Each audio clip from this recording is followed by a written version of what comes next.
Are you searching for the best in online black radio? Then go to blacktalkradionetwork.com, helping you filter through the noise. Real talk, black talk.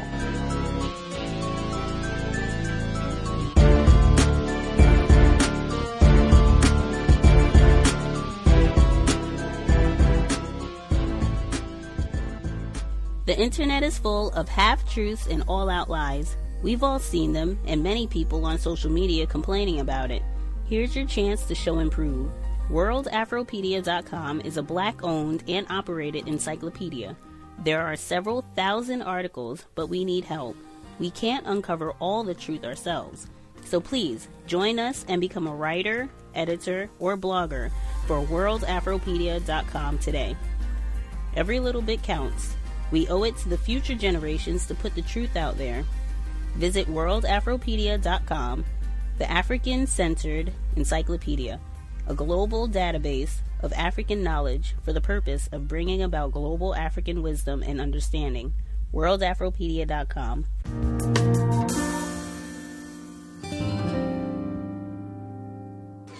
After considering all the fact, my decision is to attend Georgetown University. Let me introduce you to Melisande Short-Colomb. She's a freshman at Georgetown University here in D.C. I have one class in African American Studies. I have a class in anthropology. I have a Problem of God class, which is a core requirement. Short-Colomb stands apart from her classmates for a couple of reasons. One, she is 63 years old. Another is she's the descendant of slaves owned and then sold by Georgetown priests back in 1838. The university has granted legacy status to their descendants, like Short-Colomb, part of an effort to atone for past wrongs. Short-Colomb told me she had no idea about this piece of her history until she got a message on Facebook from a genealogist working to trace the connection between the university and her family. It was an oh my God moment because I'd read about the connection to families in Maringouin, Louisiana, and did not associate that with my own family, who was from Terrebonne and Lafourche Parish. And so the aha moment for you was you knew your family had been slaves. You did not know that they'd been sold, and by whom? I assumed they had been sold because they were slaves. I did not know by whom. And what did you make of that? I was sad. I was hurt. I was angry, which is something that I am all of the time for all of my life as a Black American child born in 1954. What is happening here should not be a surprise. This isn't an aha moment. This is history. And this is a part of our American story that we don't talk about. It's the difficult conversation we refuse to have.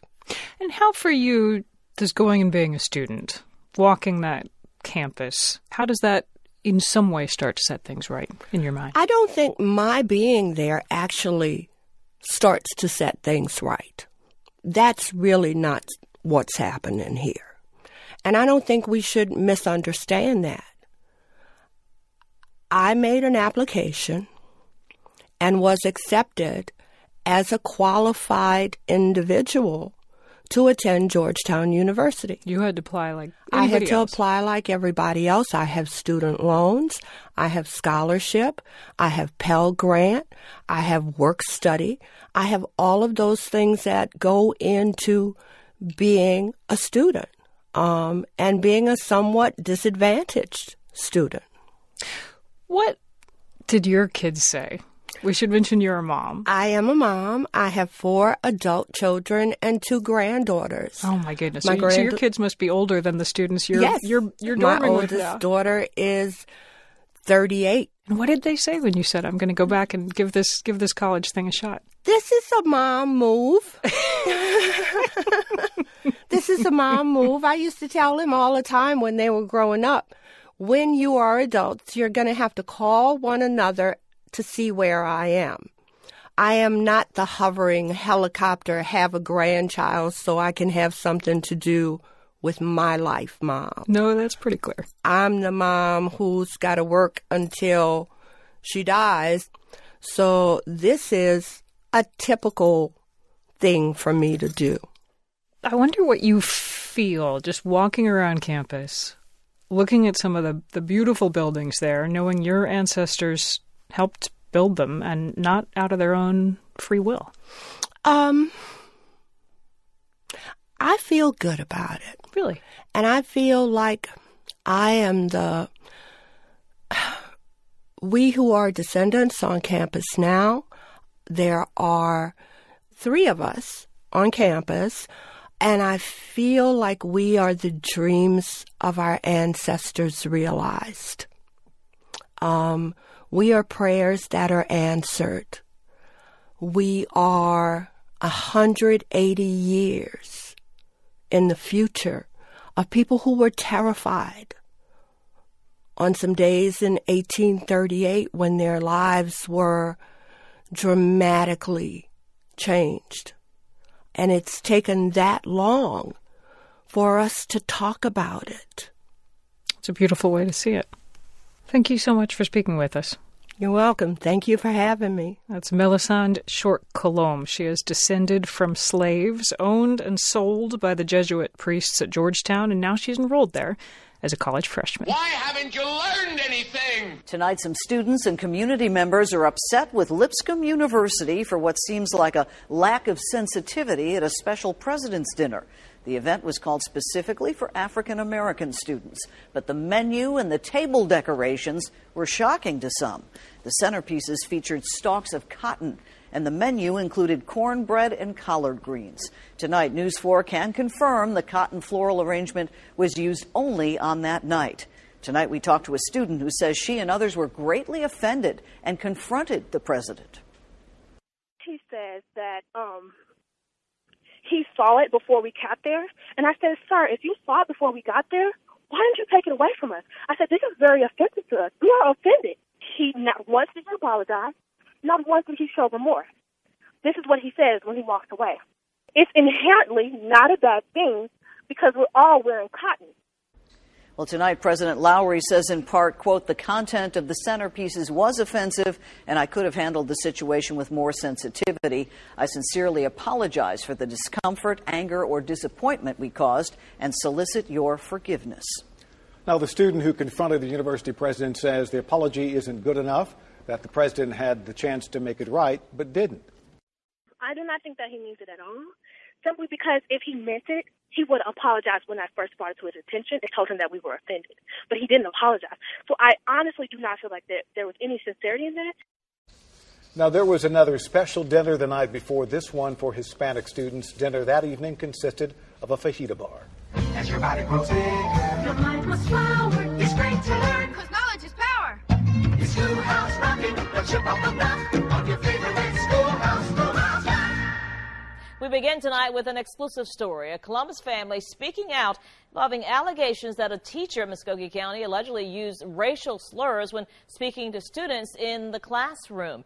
In an interview you will only see on News 8 or 9, our Chandler Morgan sits down with the family for more details on this alleged incident. She joins us live outside the Public Education Building in Muskogee County. And Chandler, what have you been able to find out today? Barbara, the Columbus family tells me this alleged incident began as the teacher was discussing a conversation with 3 different students in the classroom. And the family says the alleged incident, it was inappropriate on the language that the teacher used. Nathan Frazier and his wife Aquisha say their 9-year-old daughter Harmony was acting unusually quiet during a car ride home from school in early September when the Fraziers asked her what was wrong. She said another student said to her she's glad that she's not black. She's glad she's white and she's not black like them. Harmony, a 4th grade student at Reese Road Elementary in Muskogee County, according to the Fraziers, explained she and 2 other students were having a discussion in PE class when the student allegedly made offensive remarks. Nathan says Harmony and the 2 other students rotated back to their homeroom teacher's classroom when one of the involved students told the teacher about the conversation. The thing that really shocked me was when the teacher leans into him. She kind of caressed my daughter's face and said, "Oh, you're a beautiful girl," but at least she didn't call you a dumb black and the N-word. The Frasers say once they learned about the alleged incidents, they reached out to the school's principal and had a sit-down meeting addressing the allegations. Nathan claims the principal explained the teacher did admit using the alleged racial slurs, but the Frasers say they're concerned the alleged situation left a damaging imprint on the students' views. She hurt my daughter and the other young lady while enabling the other little girl to continue doing it. To our knowledge, they haven't really done much anything about it. The Muskogee County School District Superintendent Dr. David Lewis sent Newsletter 9 this statement regarding the situation, saying, quote, "We're aware of the allegation, but as you know, we cannot comment on personal matters. As with any allegation regarding school personnel, our principal, region chief, and human resource department conducted a thorough investigation and followed up as appropriate." For a child who doesn't see color, she just sees people. It just hurts a lot. It hurts. And since the school district deemed this as a private personnel matter, they're not saying if there was any disciplinary action taken against the teacher. And the Frasers have since removed their child from that school, and they have put her in another elementary school nearby. For now, reporting live, Chandler Morgan for WTVM News Leader 9. Now keep in mind that I'm an artist. The interesting thing for me in my work is how easy it is to commit atrocities. That's artist Carol Walker speaking more than a decade ago at the San Francisco Museum of Modern Art. I mean, that's actually kind of what the work is about. It's just like, if a girl like me can think this stuff, then what? So I have an uneasy relationship with my own imagination. At the same time, I'd rather make the work than hold it all inside and get strange. That unease and the atrocity Carol Walker was talking about more than a decade ago, they're still in her work today. Walker's latest exhibit opened recently at the Sycamore Jenkins & Company Gallery here in New York City. Rebecca Carroll is WNYC's editor of special projects. She was at the opening, and she joined me in the studio to talk about who Carol Walker is and why controversy seems to trail her in everything she does. Carol Walker is a contemporary black woman artist who rose to fame in the late 90s with her sort of silhouette images of antebellum figures like slaves, slave masters, Uncle Toms, Mamies.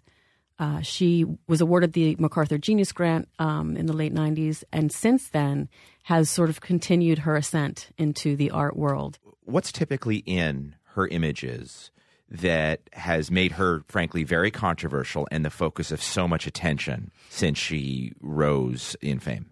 So her images are almost always ferociously violent. There's always an element of sexuality, often incest, rape.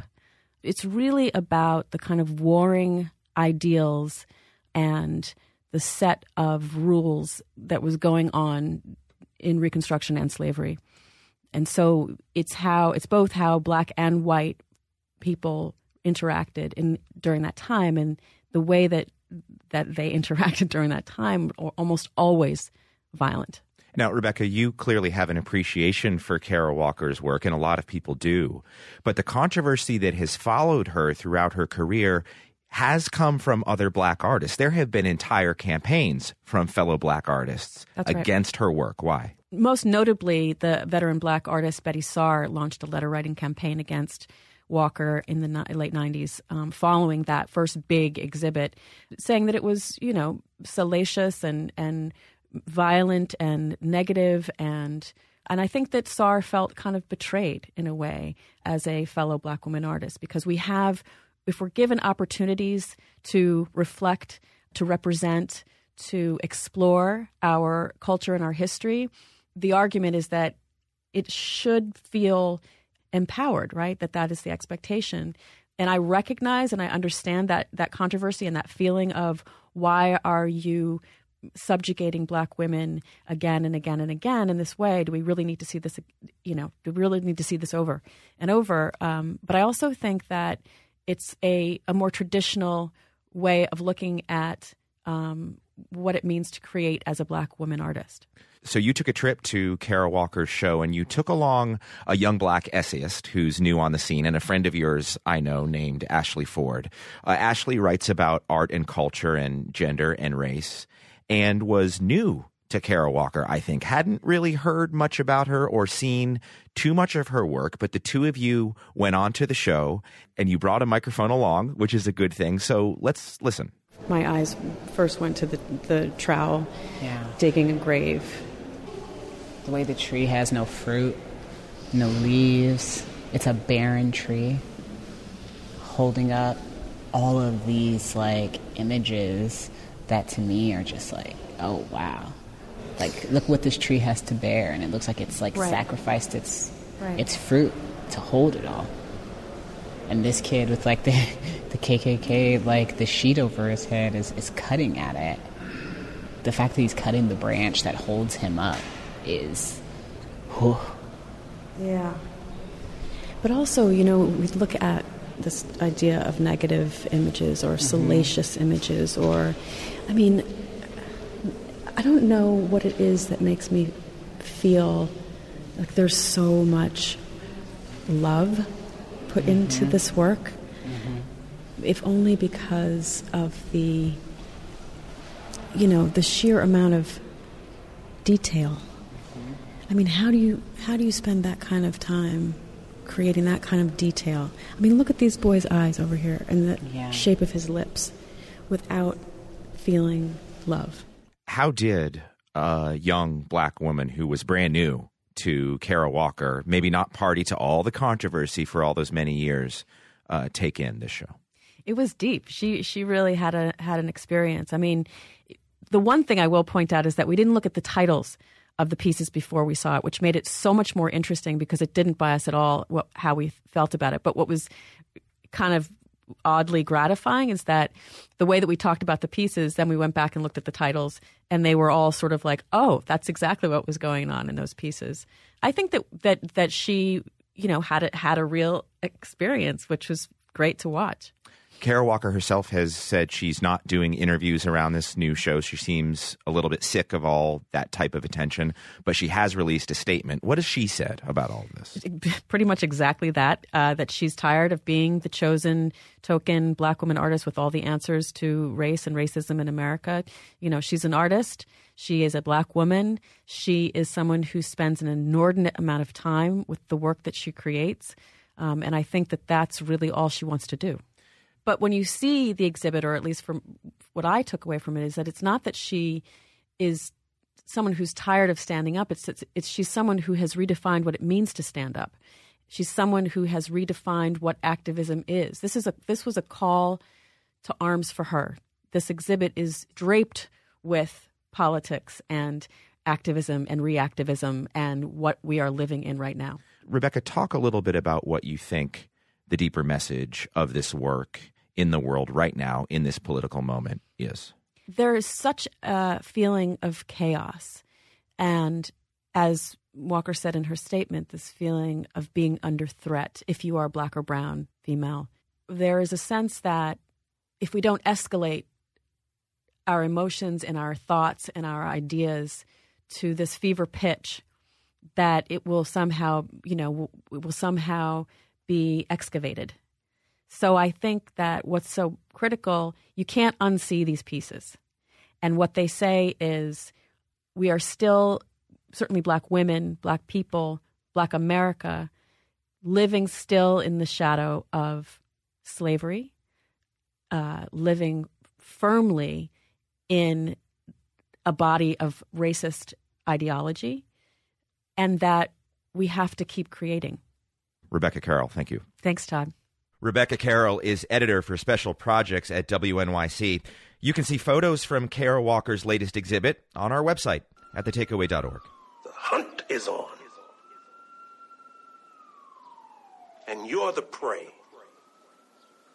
This is Fresh Air. The new documentary Trophy stirred a debate at this year's Sundance Film Festival over the complex relationship between big game hunting and wildlife conservation. The co-directors are longtime photojournalists Shaul Schwartz and Christina Clouseau. Film critic David Edelstein has this review.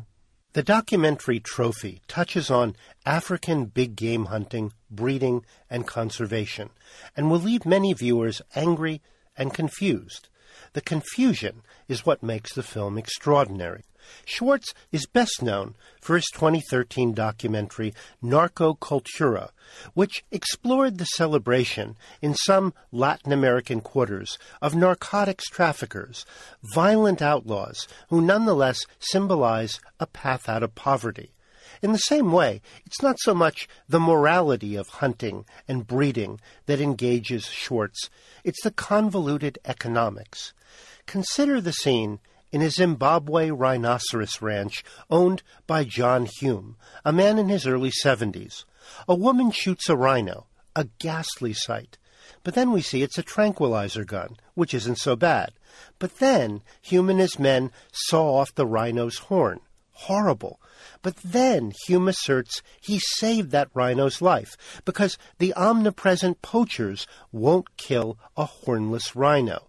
The animal feels no pain, he says. The horn will grow back, whereas poachers slaughter rhinos outright. There's a scene that shows the poacher's handiwork you'll want to look away from.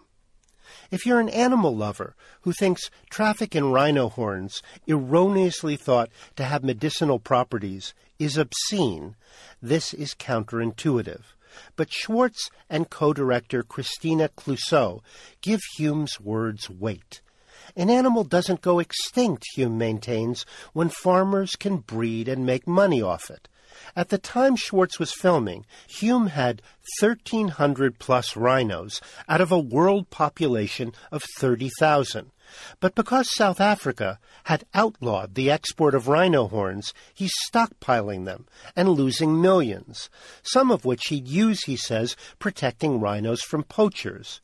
It's also a fact that huge sums for conservation come from fees paid by rich foreign hunters. Justification for big game hunting is problematic, given what Trophy shows of the culture. Schwartz scrutinizes the hunters dispassionately, as one might say a group of animals at a watering hole, in this case Las Vegas, where they gather to explore their prospects for killing and stuffing exotic creatures.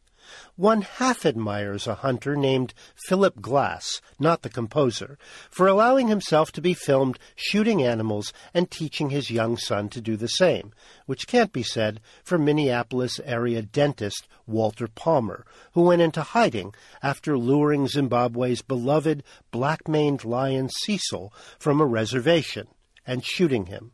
But Glass is tough to admire fully. When I was a little boy, I remember I had a BB gun. I can vividly remember my mother telling me, you can go shoot birds, but don't shoot a red bird. And what did I do? I went and shot a red bird.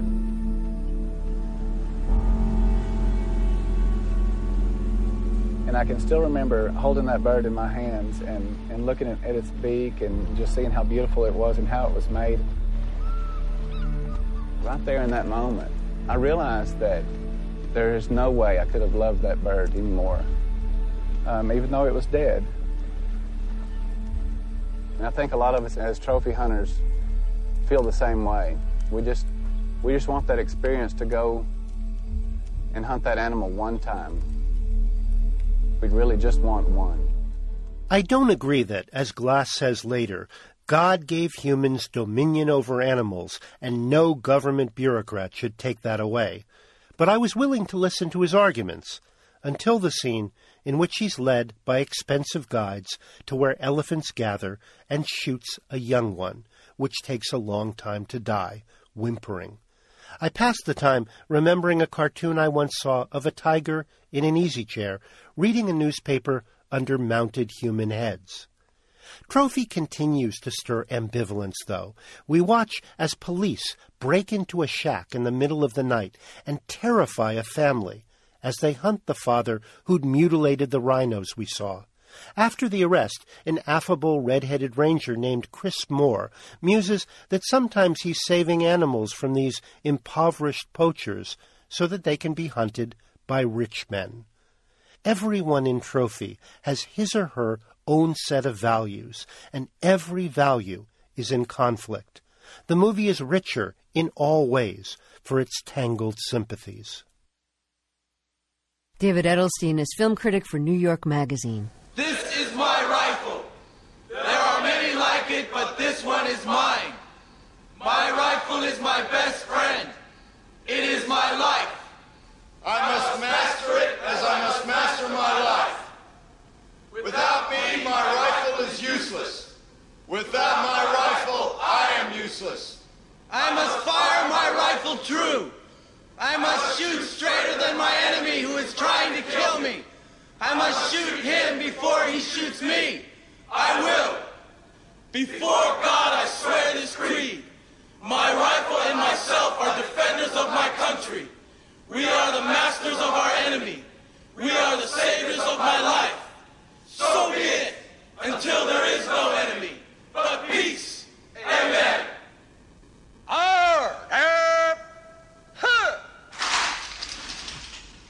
A man in Baton Rouge has been arrested for allegedly murdering 2 black men and attempting to murder another black man who lives near his home. Kenneth James Gleason is his name, and luckily he is in custody. And he had been arrested and let go and then rearrested for other crimes right before he got arrested for these alleged murders. And it was because of alleged drug possession, and then he tried to steal a book.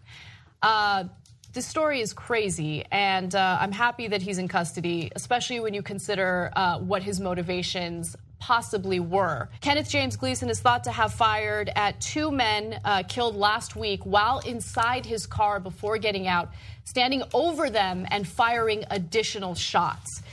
It appears to be cold, calculated, planned against people who were unarmed and defenseless. That's according to the East Baton Rouge district attorney.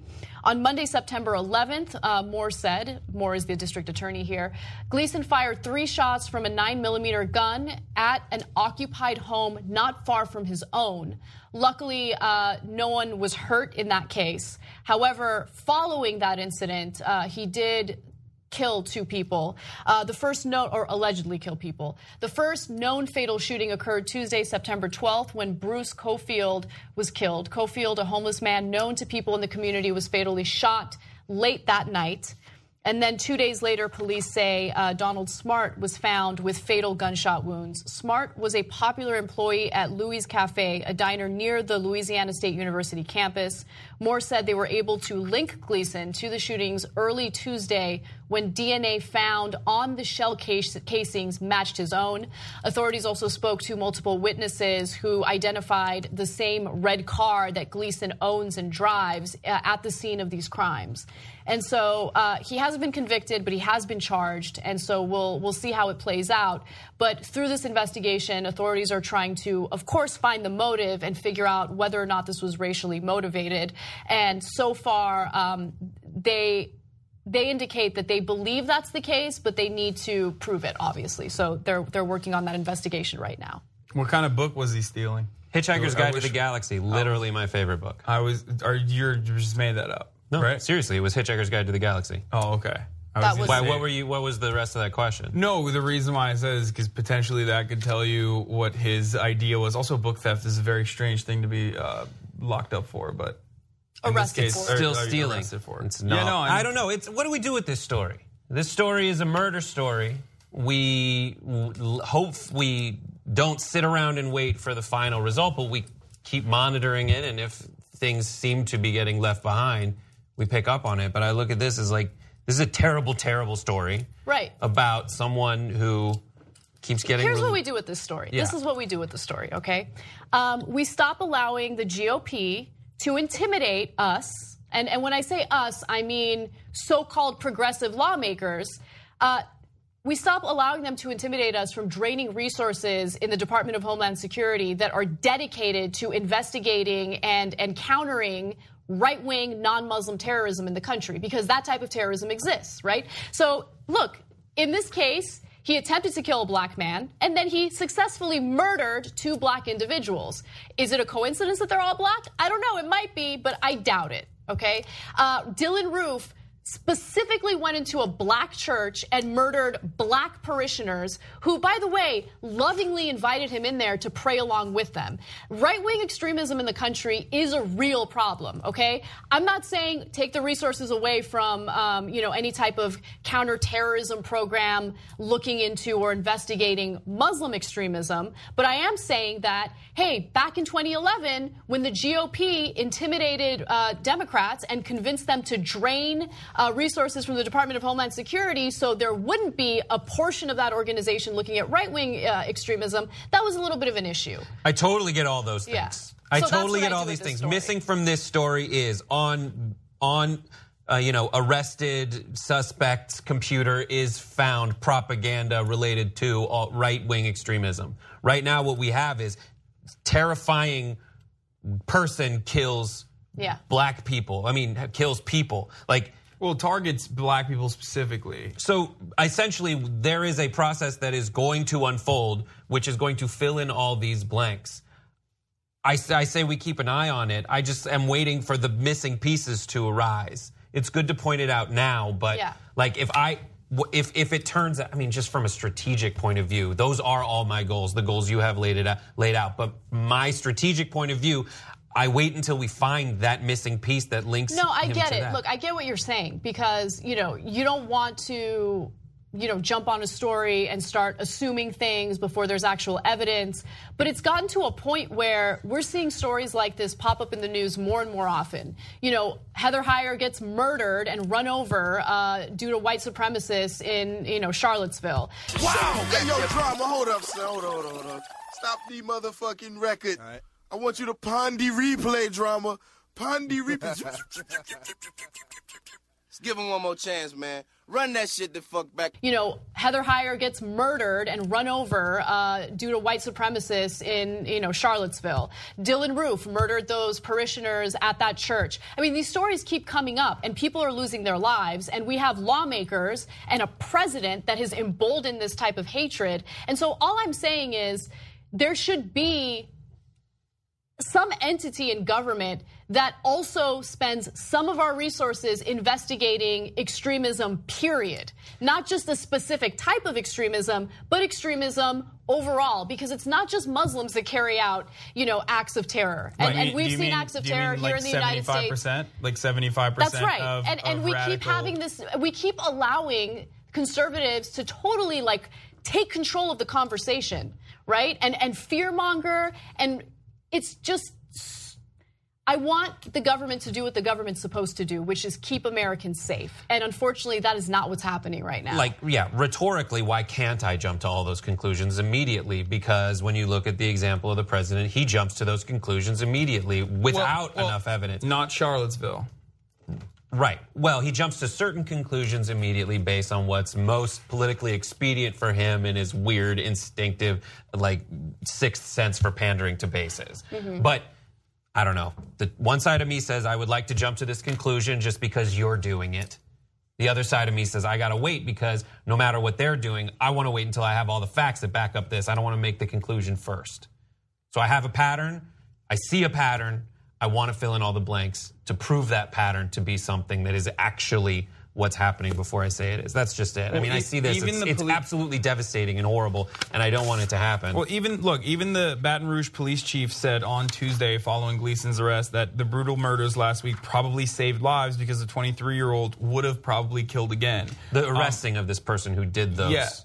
Yeah. So not the murders, but the arresting of the person after the murders. Yeah, I'm just saying, in the end of the day, they are aware that this person was potentially targeting black people. I'm not saying that we should jump to that conclusion, but in the end of the day, we should be at least we should feel a little bit safer now that we have at least one psychotic individual off the streets. Mm-hmm. I guess that's all you can say once you establish that this person is not a race criminal yet. Yeah, and tie it back to all those goals. I'm completely in support of all those goals. I would make the argument that it's if just there was... this is a... Yeah. I just think it's interesting that Dylan Roof, just going back to that story, wrote a whole manifesto and was engaged in hateful rhetoric online. And, while the government indiscriminately spies on everyone, regardless of what you do, even if there's no probable cause or reasonable suspicion, they just indiscriminately collect our metadata, maybe they should hone in on people who are, sharing threatening material or hateful material online. Like, have a little bit of probable cause mixed in there. Yeah, but so you actually target the right people instead of indiscriminately targeting every American. Yeah, the cynical but probably true thing is, but those people buy a lot of guns. And I'm going to lobby so that we don't do that thing because I need that person to buy a lot of guns from the gun industry. And then when that person ends up shooting people indiscriminately or even purposefully targeting black people, then more people will buy guns to protect themselves because they feel unsafe. Billie Holiday, I sing your blues. Bet your life against me and I swear to God you'll lose it. Motherfuck the cops, we still singing for St. Louis. Motherfuck the cops, we still singing for St. Louis. Motherfuck the cops, we still singing for St. Louis. Yesterday, St. Louis police arrested more than 80 people after violent protests erupted over the acquittal of a white former police officer, Jason Stockley. Stockley had been charged with murdering a black motorist in 2011. As the police were arresting protesters, officers started chanting at them. The police officers were shouting the words, "Whose streets? Our streets." St. Louis Post-Dispatch photojournalist David Carson was there when all of this was going down, and he joins us now to talk about what he saw. Hi, David. Hi, how are you? Thanks for having me. So what exactly happened? So last night there was a large mass arrest that took place. People refer to this as a kettling, where they group a group of people together and then come in and arrest them. While people were being loaded into the vans, a group of police officers who had conducted the arrest over to the side chanted, "Whose streets? Our streets." And they said it twice, and there was an AP photographer standing next to me, and at first we both thought it was another group of protesters who were coming to confront the police. And there was no other large group out there to chant like that. And I was like, wow, I think that was the police that chanted that. And so we went over and we asked a group of 5 people that are standing much closer to the police. They all said, yes, it was the police that chanted that. And how many police officers are we talking that were chanting this? It would be hard for me to say, but it was a chorus of police officers that chanted it. And weren't those the same words the protesters were chanting just last Friday when the verdict came down? Correct. Whose streets, our streets has been a common protest theme and chant since the Ferguson protests 3 years ago. And you heard that during these protests. You heard it during yesterday's protests. And so the police were taking the protesters' chant and turning it back on them. Has the St. Louis Police Department commented at all on these chants by the officers? I have not yet heard of a statement from the St. Louis Police Department. Speaking with several officers out there at the scene, they both voiced their disagreement with the chant to me. Personally? Yes, that they didn't think it was right. So you've been there covering the protests the last few days. There have been dozens of arrests so far. Does it feel like there's still a lot of tension on the streets, or has that abated somewhat? The protests in St. Louis are complicated because there are organized protests led by community members here that tend to be peaceful and nonviolent. And then there's always some other people who come in there that are not going to be peaceful. That's been a pattern in Ferguson, where during the daytime in Ferguson, the protests would generally be peaceful, and then at night, under the cover of darkness, some other people would infiltrate in and commit various acts of vandalism. Ferguson is so close by, and I'm wondering, how similar does it feel, what you're seeing now, to what happened back then? So there are some similar people that are leading the current protests that led the protests back and during Ferguson. St. Louis now has a large and activated protest community that can be readily mobilized for protests when the community feels that there's an issue worth protesting about. But the same amount of tension, does that feel quite similar? I don't know if it's the same tension. I think that Ferguson felt a bit more raw because it just came up. This feels a little bit more like the non-indictment announcement in November of Ferguson than the early days of Ferguson, because people in St. Louis have been anticipating this announcement for a while, for more than a month, after the trial wrapped up, the judge took about a month to announce his decision. And so that is similar in the time between when the grand jury was deciding whether or not it was going to indict Officer Darren Wilson for Michael Brown's shooting. That's David Carson, a photojournalist for the St. Louis Post-Dispatch. Thank you for joining us. Thank you. Motherfucking cops are still saying for St. Louis. Racist quotes on a Facebook post. Tonight, that image spreading, and St. Louis police are investigating one of their own. That meme was posted in response to a woman's post for taking part in protests over the Jason Stockley verdict. Tonight, she is talking to us. News 4's Eric Cox is live at police headquarters. Eric. Word is spreading around the web. People online are pushing for the department to condemn the comment and fire the officer. He needs to be let go. I think that they need to send a strong message that kind of behavior is not acceptable. Lisa Clancy says her Facebook post about being a part of protesting the shooting death of Anthony Smith garnered an offensive comment from a St. Louis City Police Department employee. A meme calling the Black Lives Matter movement domestic terrorist. Clancy calls the comment detrimental to the department's image during a time of unrest. And letting that behavior happen undermines the very trust and relationships that are very important right now, especially when our community is in such a crisis moment. The most recent city salary database lists that department employee as a 16-year veteran of the force. News 4 reached out to St. Louis City Police. We're told an internal investigation is underway. Mayor Cruson weighing in. I have heard about that. I have not personally seen that. If that is the case, first of all, I certainly disagree with that comment, but I've only heard about that. Jeff Rorta with the St. Louis Police Officers Association confirms someone with the same name as the Facebook poster is a union member.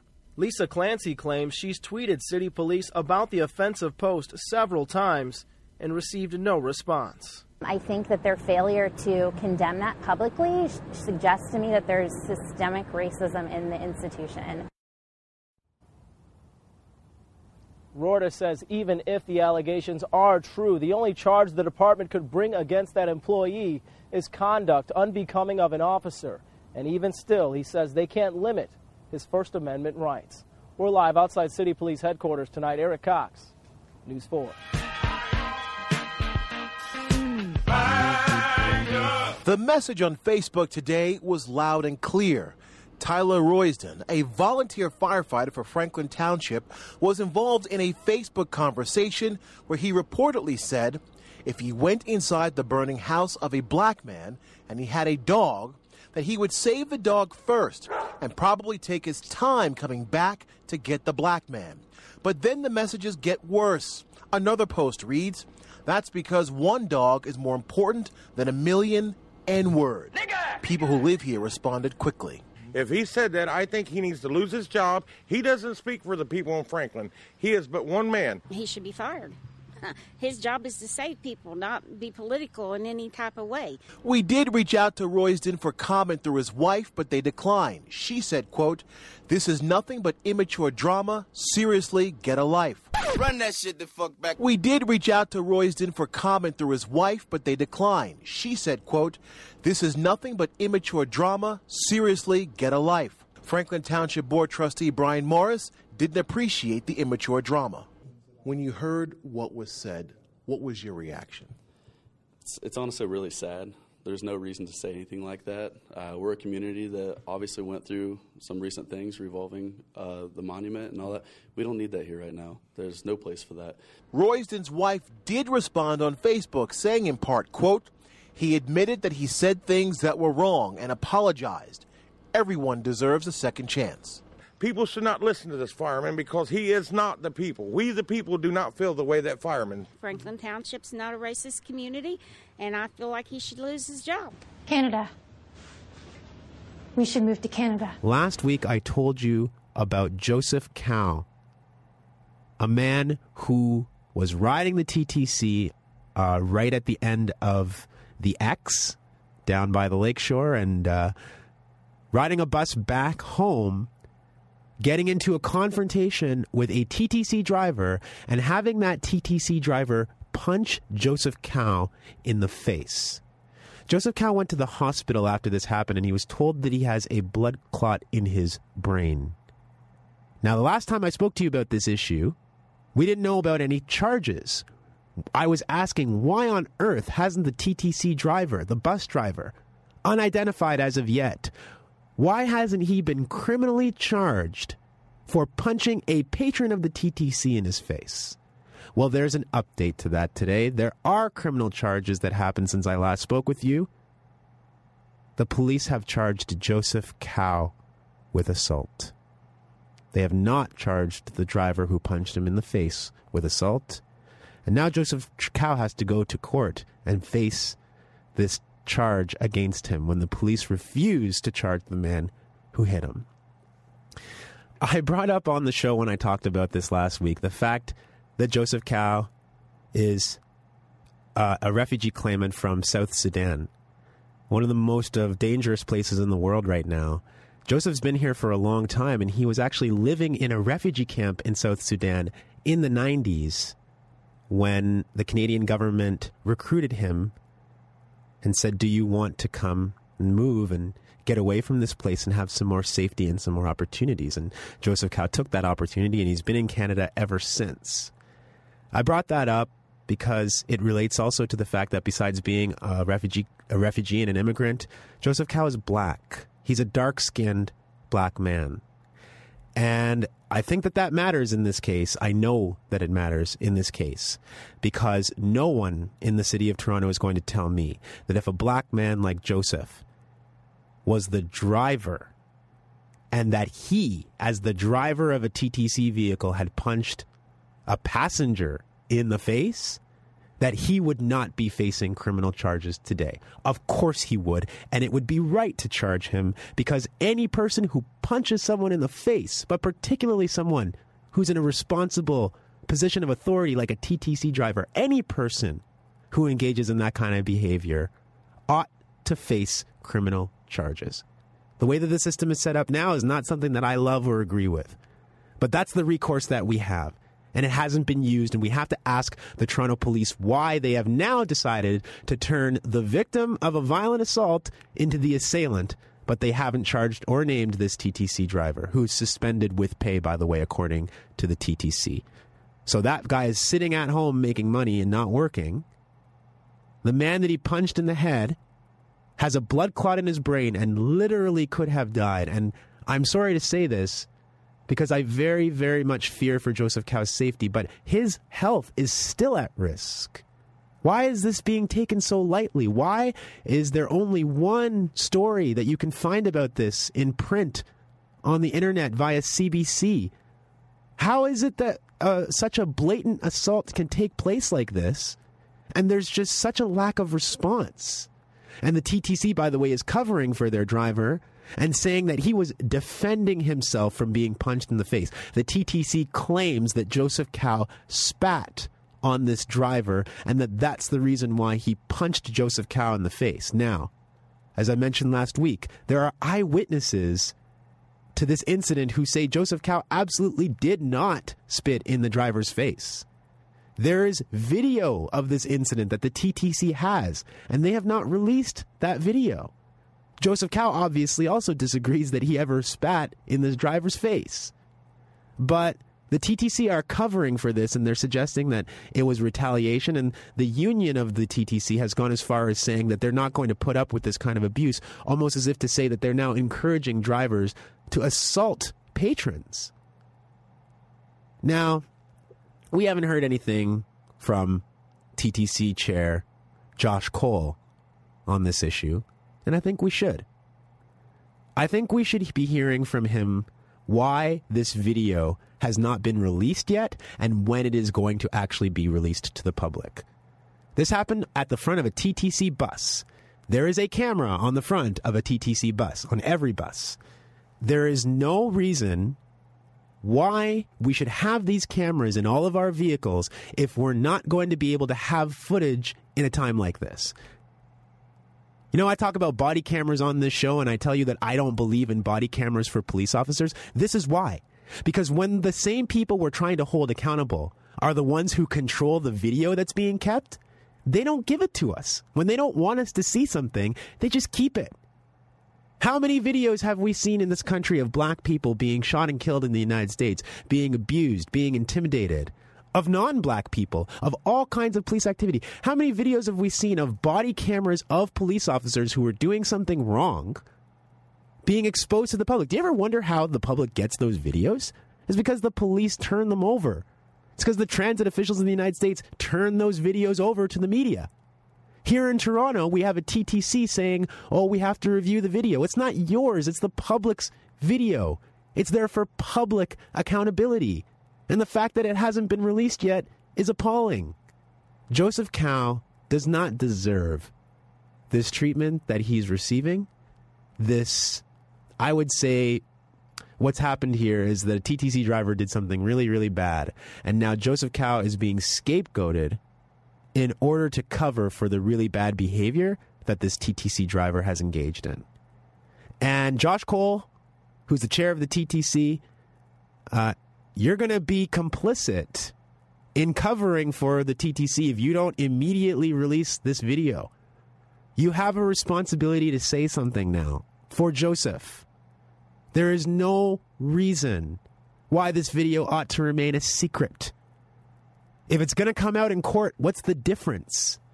I mean, is a judge even really going to take these charges seriously? I'd like to know the answer to that question as well.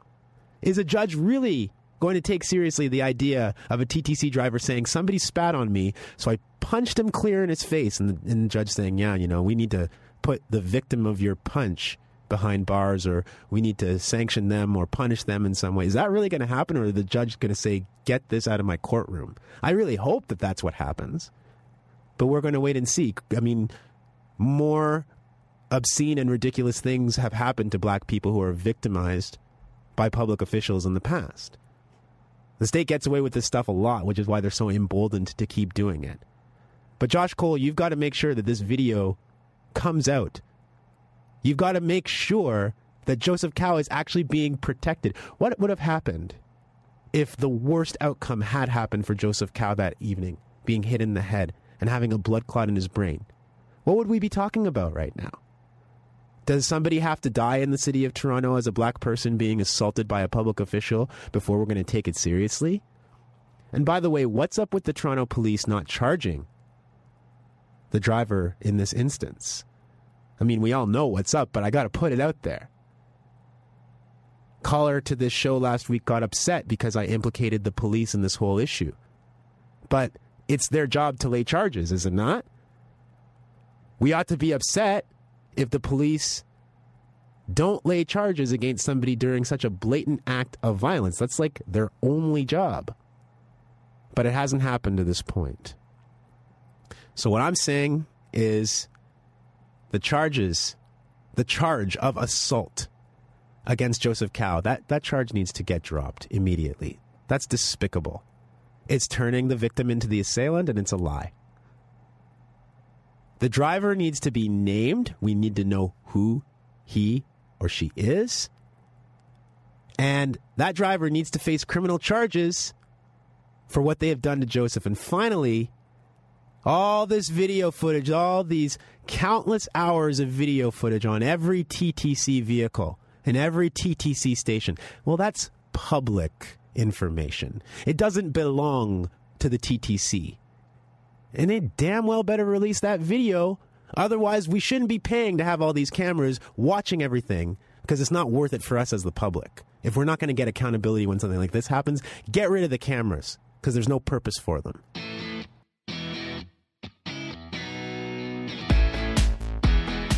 Seattle's a great place to visit because it has, I guess you could say, a little bit of everything, but I like to think of it as a lot of everything. Okay, final story for you today. Yesterday on this program, we talked about the punch heard around Seattle. 30-second video of a man wearing a swastika armband downtown getting knocked cold. He didn't file a police report. The cops say he left the scene without giving his name. So you might be wondering, who was that guy wearing the armband? What was he thinking? Well, while we were talking about this story yesterday, during the show, we got a phone call from the guy who got punched. He wanted to explain himself. So we called him back. We invited him in. Yesterday, I talked with him about what happened. This man lives in Seattle. We're not using his name on air. He says he wants to stay anonymous because his landlord said she doesn't want Antifa showing up at her property. Here is some of what he had to say. Why did you put on the swastika? Because I should be allowed to wear whatever I want to. Are you saying the swastika, you're surprised? Nazi Germany by how many thousands of years? Yeah, but listen, I just interviewed an anti-fascist member who said he would have wanted to talk to you, but that he could understand somebody having a violent reaction to the swastika. Let's listen to it. You can hear his emotion. All right, thank you. Listen to this. What that symbol means is lampshades made of human skin. It's jewelry made of human teeth. It's the industrial extermination of an entire group of people, of my family, of my friends, of people like me. That symbol, those words, that ideology is violence. Can you understand seeing the swastika as an assault, as the threat of violence? No, because words and imagery are not assault. Actions are assault. And if we start to believe that imagery is assault, then this is rapidly becoming a witch hunt. And now anything that possibly has a relationship to something that wasn't great can now be considered a symbol of hate and used to shut people up, which is me getting punched. That's exactly what that was designed to do. Well, yes, the swastika is it's a simple pattern, and it's very old. But it's come to be widely associated with not just hate, but mass murder. And so you're choosing to put the swastika on your arm comes across as an advocacy. But how else would you expect people to see it? Who don't know you. And I understand where you're coming from. It seems like a common sense issue, and your question's totally reasonable. I'm not trying to be unreasonable with you. But the hammer and sickle, to me, represents the deaths of over 100 million people. So as long as Antifa is going to use the hammer and sickle, I'm going to walk around with the swastika. Deal? Well, you might wear a hammer and sickle and get punched by somebody whose family was killed by the Bolsheviks. I don't know. But as you know, neo-Nazis are much more of a present threat. They're literally on the march. Well, you may not see it as a threat, but neo-Nazis... I don't agree in this sense. I'm sorry. Let me clarify what I mean when I say I don't agree.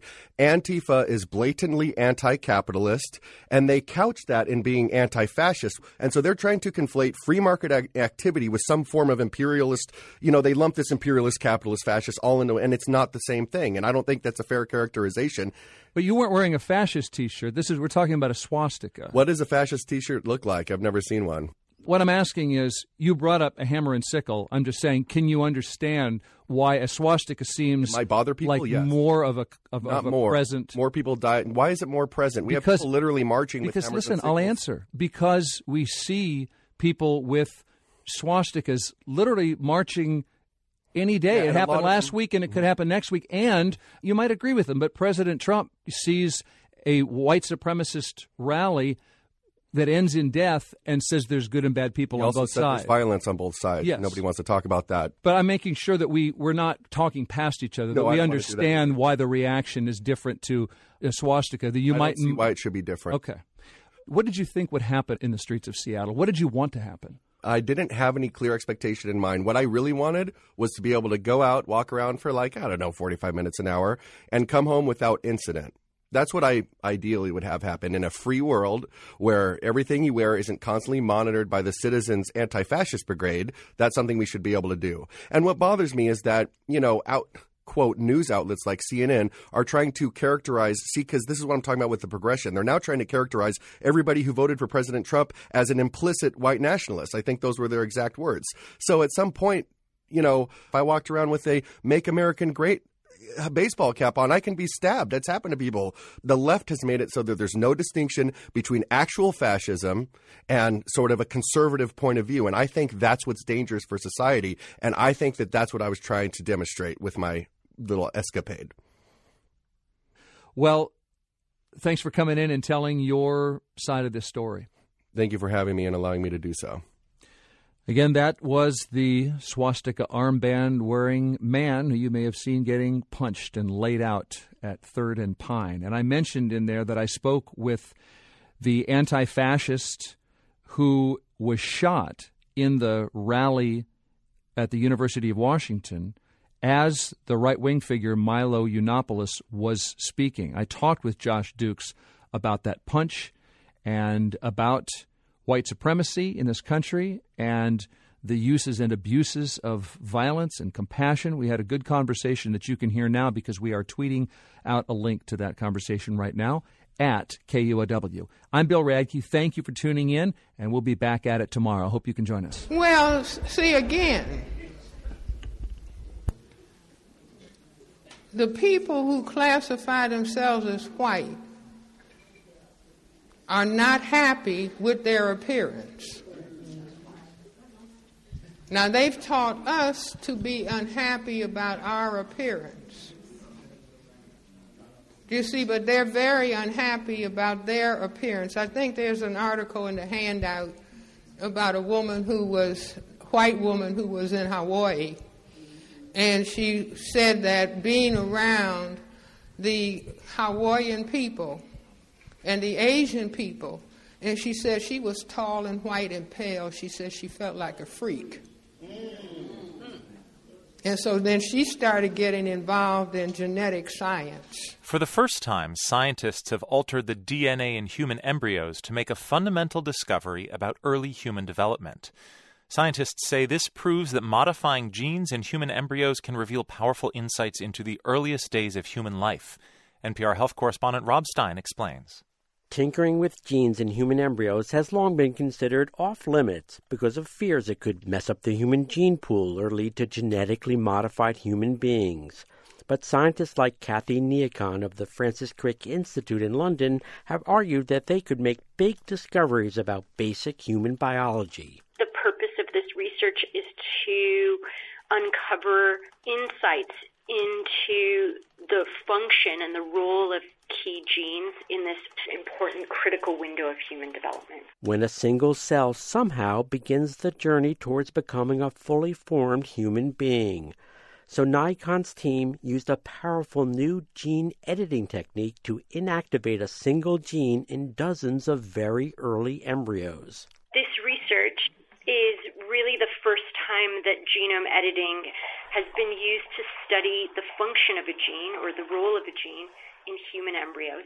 And the results of the experiment were dramatic. Most of the embryos that had their gene inactivated failed to develop normally. The gene's called OCT4. So that tells us that OCT4 is really important. Important because a lot of women can't get pregnant or have miscarriages because they can't make healthy embryos. So this provides clues to how doctors could someday help them. This is opening up the possibility of using genetics, a genetics tool, a really powerful, precise genetics tool, to understand gene function and to unlock a lot of important aspects of our human biology. The researchers also discovered the gene plays an important role in helping form the placenta, the organ that nourishes pregnancies. And that's not all. The OCT4 gene looks like it's a key player in embryonic stem cells. Embryonic stem cells have tremendous potential because they can help us to understand and even potentially treat diseases in the future as varied as heart disease, Alzheimer's, and diabetes. Because of all this, other scientists say this is a big deal. It's a landmark study. Dieter Egli is a biologist at Columbia University. The human embryo as an experimental system is a new, groundbreaking concept that so far very few have dared to walk into. And this is something that Kathy Neacon clearly has done here in a pioneering way. But the research is also setting off alarm bells for some. While basic research like this could be important, Marcy Darnofsky of the Center for Genetics and Society worries about other scientists trying to take this too far. The concerns are that we would be opening the door to fertility clinics vying to offer gene editing to make future children taller or stronger or whatever they wanted to market. That could put us into a situation where some children were perceived to be biologically superior to other children. For her part, Neacon just hopes to learn more secrets about the basic biology of human development. Rob Stein, NPR News. Medical apartheid. The dark history of medical experimentation on Black Americans from colonial times to the present. Gnat's blood, Inuit sun visors, a shoe made from human skin, rare manuscripts, a cyclops pig. They're among the thousands of objects collected by 17th century physician Hans Sloane and part of the first collections of the British Museum. In his book, Collecting the World, Hans Sloane and the Origins of the British Museum, James Del Borgo, Associate Professor of History at Rutgers University, writes about the man who amassed a fortune as a London society physician and assembled an encyclopedic collection of specimens and objects from around the world. He also looks at how the British Museum's controversial origins force us to reassess our view of the Enlightenment, its ideas, and institutional legacy. The book is published by Belknap Press, and I'm very pleased it has brought James Del Borgo to our show. Hello. Hi, Leonard. Good to be here. In your introduction, you write that Hans Sloane is nowhere because he is everywhere. What do you mean by that? It's an extraordinary fact that Sloane was, in many ways, almost the most important person in 18th century British science, medicine, and institutions. And even in England today, one thing I was quite surprised by was that most people don't know who he is. His name is famous through places like Sloane Square, but he is the founder of the British Museum. His collections are also in the Natural History Museum and the British Library, and he was also president of the Royal Society and the Royal College of Physicians. And then he goes to Jamaica in 1687. Why? He does go to Jamaica as part of making his fortune. He is living at a time when the British Empire is growing and expanding, and Jamaica and the Caribbean and slavery are a crucial part of that. So he goes as a plantation doctor to make money, but he also goes to collect plants. He is a botanist. He is assembling a massive herbarium, plants that can be useful, profitable as drugs, successful new medicines. So the medicine, the careerism, the botany, that's where the collections and the ambitions of this collector originate, and then they will flower into a universal encyclopedic ambition. You write that it was men, women, and children from West Africa who made Jamaica profitable through their labor as slaves on sugar plantations. How many slaves were the British importing by the late 17th century? Well, I think let's say the last quarter of the 17th century to Jamaica, the British transport about 77,000 Africans just to Jamaica. So Jamaica is rising at this time. It's coming after Barbados has been established as a sugar island, and it is precisely really at the beginnings. Jamaica in the 18th century will become very, very profitable to the British. Sloane is there in 1687 to 1689 when this is taking off. And what was his attitude about slavery? Well, Sloane was immersed in the plantation economy. He is in Jamaica as a doctor. He becomes friends with planters. And so he is part of that world, and really his attitude is that he's taking full advantage of, for example, the fact that he will travel from plantation to plantation in Jamaica in order to collect specimens. So the attitudes that come out of that are a couple of different things. One is that in a Natural History of Jamaica that he publishes in 1707, he has a very graphic description of the tortures and executions of slaves within his natural history. Again, natural history at this time was a very broad encyclopedic kind of field, not what we think of today. So this was relevant to him to document what Jamaica was as a British colonial possession. And his attitude there is to evince some sympathy for the suffering of slaves, but ultimately to condone and defend the institution as necessary for the profit and the spread of the British Empire. Now, when I told a British coworker that we would be talking about the origins of the British Museum collection, she said, "We just simply stole everything." And in a recent article for The Atlantic, Sarah Zhang observed, "The British Museum is a museum that holds few items of actual British origin. Its treasures come from afar, often from people that the British variously fought, enslaved, colonized, and or looted from." So should all of the artifacts be returned to the cultures of the world? The Greeks would love to have the Elgin marbles back. Well, I think in all of these cases, there's a different story as to how the objects get into the collection. The story of the Elgin marbles is very specific. In Sloane's case, he bought a lot of these objects. So one of the themes of this story is the power of a self-made person who becomes very wealthy as a society physician and through investments, using not only his own professional fortune, but also the commercial extensions of the British Empire. So without question, this story of commercial acquisition takes place in this context of empire and slavery. What I would say to that question is that I personally think that museums in general have an obligation to tell the stories of their objects and their collections. And really, I think the job of the historian is to tell that story in as compelling a way as possible, and let these stories be told, and let people debate what to do about this. And I think it's actually something that makes museums much stronger, much more involving of the public's attention if they actually confront these histories. Context of White Supremacy, Gus T Renegade in for another broadcast, hopefully to share constructive information on the system of white supremacy. Today's date, Saturday, September 23rd, 2017. So I have been told. This is our weekly compensatory call-in. Dial in if you have thoughts, observations on any of the news clips that we just heard, counter-racist suggestions. The number to dial, 641-715-3640. The code 564-943#. Press star 6 if you would like to participate. Number again, 641-715-3640. The code 564-943#.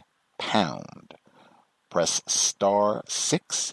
You will hear an audio prompt. Press the number 1, and we should be able to see your hand on the switchboard, and I will get you on the line.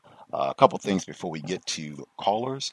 First up, we are listener-supported counter-racist radio. Invest if you think the program is constructive. The blog address is racism-notes.blogspot.com. racism-notes.blogspot.com. When you hit the blog, the PayPal button is in the top right corner. If you are not into PayPal, drop us an email and we will get you a physical mailing address. Huge thanks to all the folks who have supported, invested nearly a decade that we've been on the air. Thanks also to folks who have supported us getting items from our wish list. It's linked at Amazon.com. It's under Gus T Renegade. Wish list is also linked on our blog, posted on our Facebook page as well. Huge thanks to folks who nabbed items from there. I hope the program has been and continues to be worthy of your time and energy. That said, a couple things that I wanted to touch on before we get to the callers. First up, Dr. Amani Shakti Ani. She will be with us on Monday, 8 p.m. Eastern, 5 p.m. Pacific. She was with us earlier this year. We talked about the University of Albany incident. Folks recall this was 3 black female scholars. They were assaulted on a bus in 2016 by a group of white intoxicated passengers. The black female scholars, they were the only ones to face any sort of criminal charges or university sanctions, university punishment. A year and a half later, after expulsions, suspensions, community service, just court cases galore, all of this, Dr. Anish, she'll come back to give us the update on where things stand now and how the University of Albany retaliated against her. But that'll be Monday. Good to have Dr. Ani back on the program, 8 p.m. Eastern, 5 p.m. Pacific. Next up, I have been playing segments from the Young Turks for about 5 years. I started playing them because listeners have always been great about submitting different clips to play for the compensatory call-in, and I pretty much would have a Young Turk submission weekly from folks when we first started doing the compensatory call-in. And so I just concluded that a sizable number of non-white people are listening to the Young Turks And I also got the impression that even some of our listeners, they were submitting these clips, and it was not that they thought Sync and company were racist. It was they were in agreement with the Young Turks. They were fans of the Young Turks. Like, right on. Sync is telling it like it is. That's my man. He's putting it, that's exactly the way I would have said it. That's the impression that I got from at least some of our listeners who, were submitting these clips and what have you. So that was another reason that I've continued to play their clips, hopefully to just further illustrate that this is a pattern of them practicing racism, white supremacy, and in my view, it comes through flagrantly when they talk about issues related to racism, like in the clip we heard today, which, I mean, wow, what a superlative illustration. In that example, I mean, it was so many things. They start off in the clip, all of this effort, lots and lots of words to make sure that we're not identifying some race soldier white person who has killed more than one black person, exclusively, it seems, targeting black people. And the update had literature of Adolf Hitler in his residence.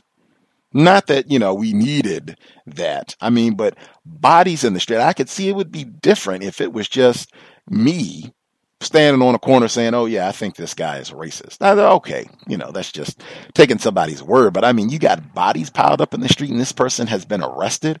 Why is there such caution and hesitation to say, man, it seems like this person might have been a racist and just out deliberately killing black people?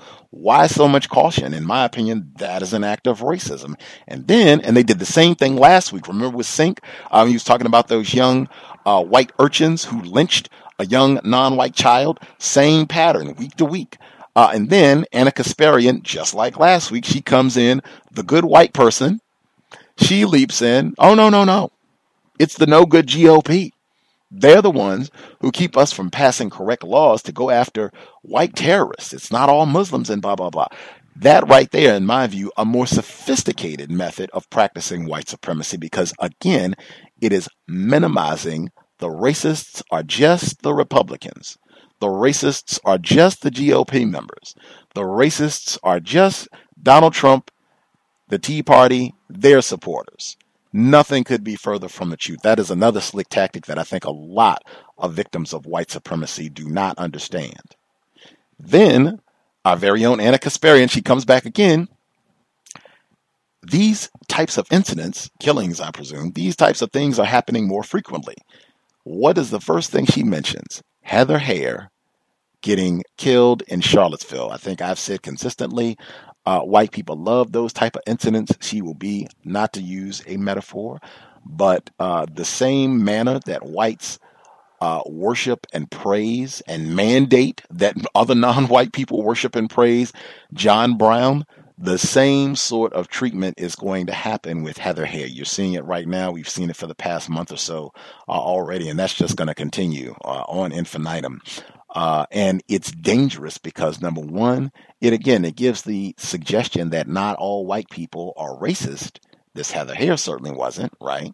And then also, white people are victims of white supremacy. That's the first example that she gives, that there are more of these types of incidents of white supremacist violence is a white person being killed. And then she gets to Dylan Roof, and oh yeah, he did kill all those black people at the church a while back. That's ancient history, though. Heather Heyer, that's recent. That's right now. Very, very slick, and in my opinion, dangerous, consistent with what they do on a weekly basis at the Young Turks. Let's see, what else did I want to make sure that I got in? The report on the CRISPR technology, I thought was really, really significant because that's one of the first times that I've heard the application of this technology to resolve or rectify any problems that white women might have with fertility. Dr. Welsing, I wish we could have got her commentary on that specifically, but anytime I hear any talk about correcting fertility issues, you automatically know that they're talking about white women. This technology is never taken to the continent. They are never sprinting for Henrietta Lacks to get them technology that will help them be more fertile so that they can have more black babies. That never happens anywhere in the universe. So I thought that was important in terms of how this technology might be used, or at least one way it might be used. Next up, the incident in Seattle where this suspected race soldier wearing a swastika was allegedly punched. Any type of incident like that, I am very suspicious about. It's easy to stage things. I think this came up last year during the presidential campaign where people were getting punched at Donald Trump rallies left and right, and I had some suspicions about some of those incidents being fake. Master deceivers. But I thought with that incident, just everything about it, this person getting punched, going around harassing people, the police are there. This part of Seattle, this is like in the middle of downtown Seattle. They have police there all the time, day, night. I mean, major intersections. This is like blocks away from Pike Place Market where they do all the fish throwing when they show Seattle on television. For no one to be arrested, and then the person who gets punched after that, and they have images of this and everything, and then the person is doing like a media tour about the incident later. I mean, just everything about that strikes me as being super phony and in some way designed to benefit the system of racism, white supremacy. I could be in error. Next up, down in St. Louis again, they've had like a week of protests and what have you. I think I played two different reports. One where the enforcement officers were shouting, "Whose streets? Our streets?" Talk about what they call cultural appropriation. And then the next clip, it was about a specific suspected race soldier for the St. Louis Police Department posting a meme that said, "Black Lives Matter, domestic terrorists." And it was not in the audio segment, although it was written on the news report. The meme also said, "Klan with a tan," talking about Black Lives Matter.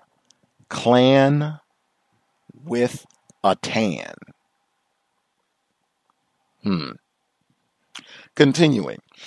Also, last thing, the first clip that I played with Miss Short Cologne. She is a black female student, 63-year-old freshman at Georgetown University. She is one of their quote-unquote legacy students, one of two currently enrolled. The University of Georgetown, they sold 272 slaves in 1838. They were floundering, and they used this money to pay off their debts. And they sold them down the river to Louisiana. And the descendants of the 272 that were sold, their descendants now number over 5,000 that have been identified. Miss Short Cologne is one of those descendants.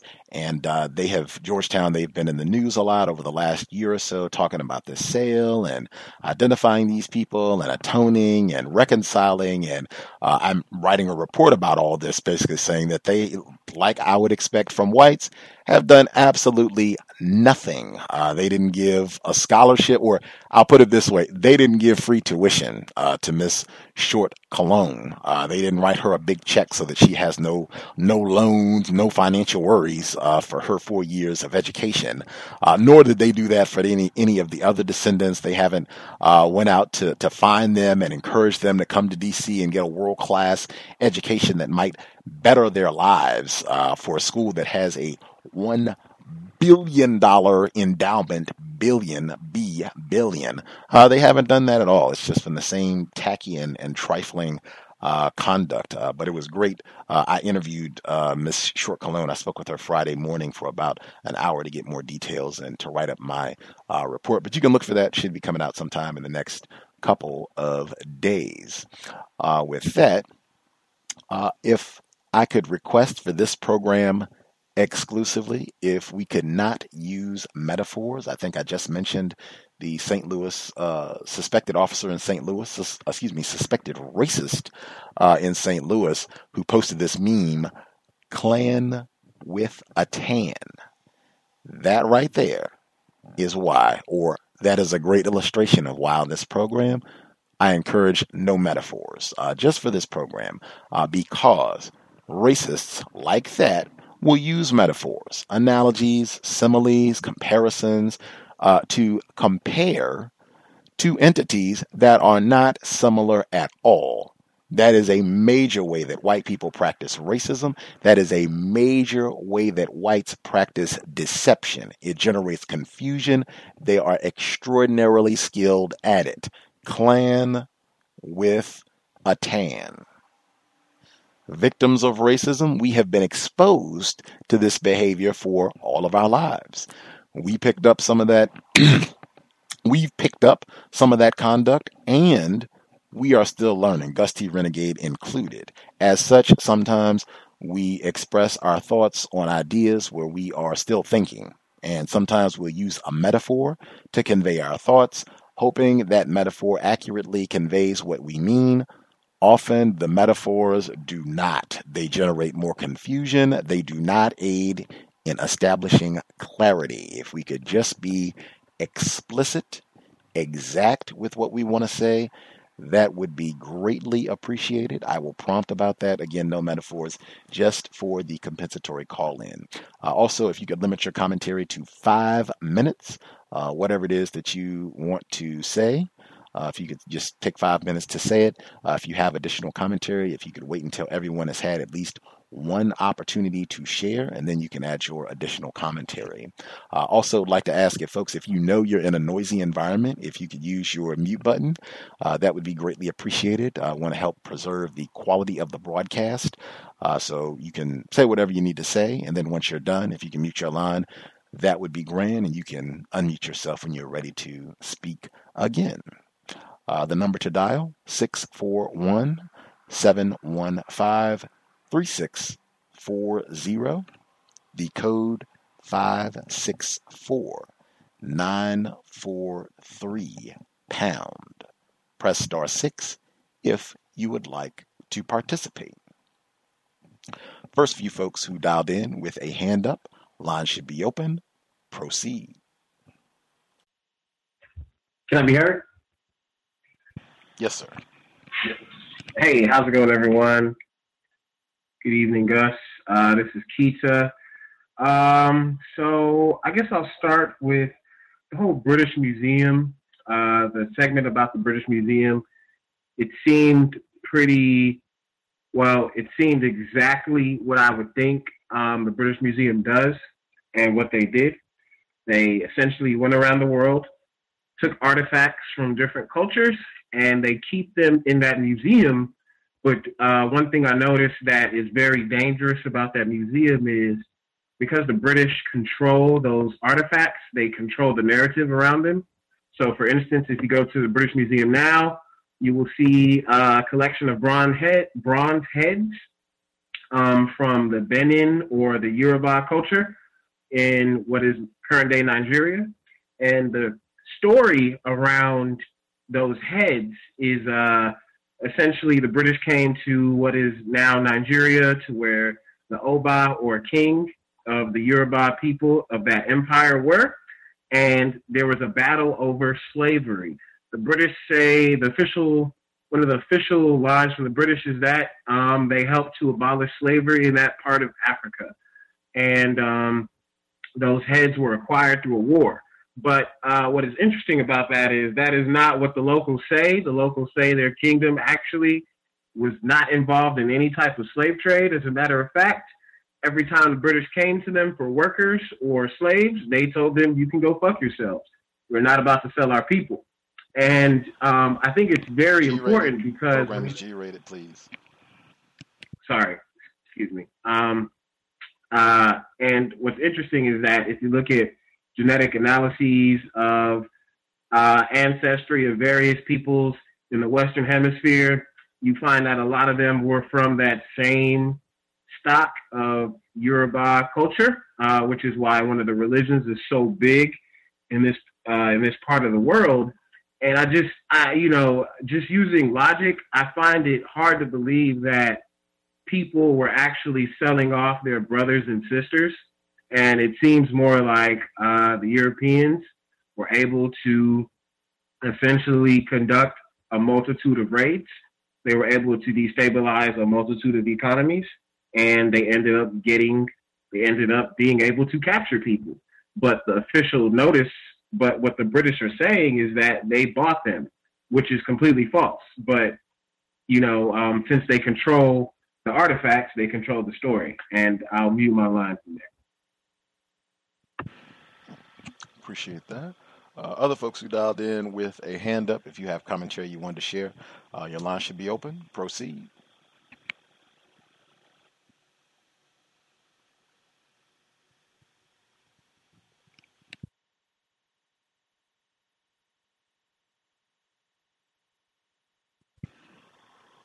Folks with a hand up, I guess, are spectating. If you have a hand up, let's roll today, please, as opposed to waiting and hanging out to see what other folks are going to say. May I be heard? Yes, ma'am. Your volume is a little low. If you could speak up, that would be helpful. Can you hear me now? Yes, ma'am. All right. Thank you. Thank you for taking my call. Hello to everyone. This is Red from Ohio. Real quick on the commentary about, the segment about Columbus, Georgia, and the teacher saying, caressing the little girl's face. I think it was a little black girl, and she was like, well, you are pretty, and, basically using the N-word almost in like a descriptive manner. And I feel like that's something that I have encountered when I was actually in middle school. I feel like it was now that I think about it, I feel like he was a white man.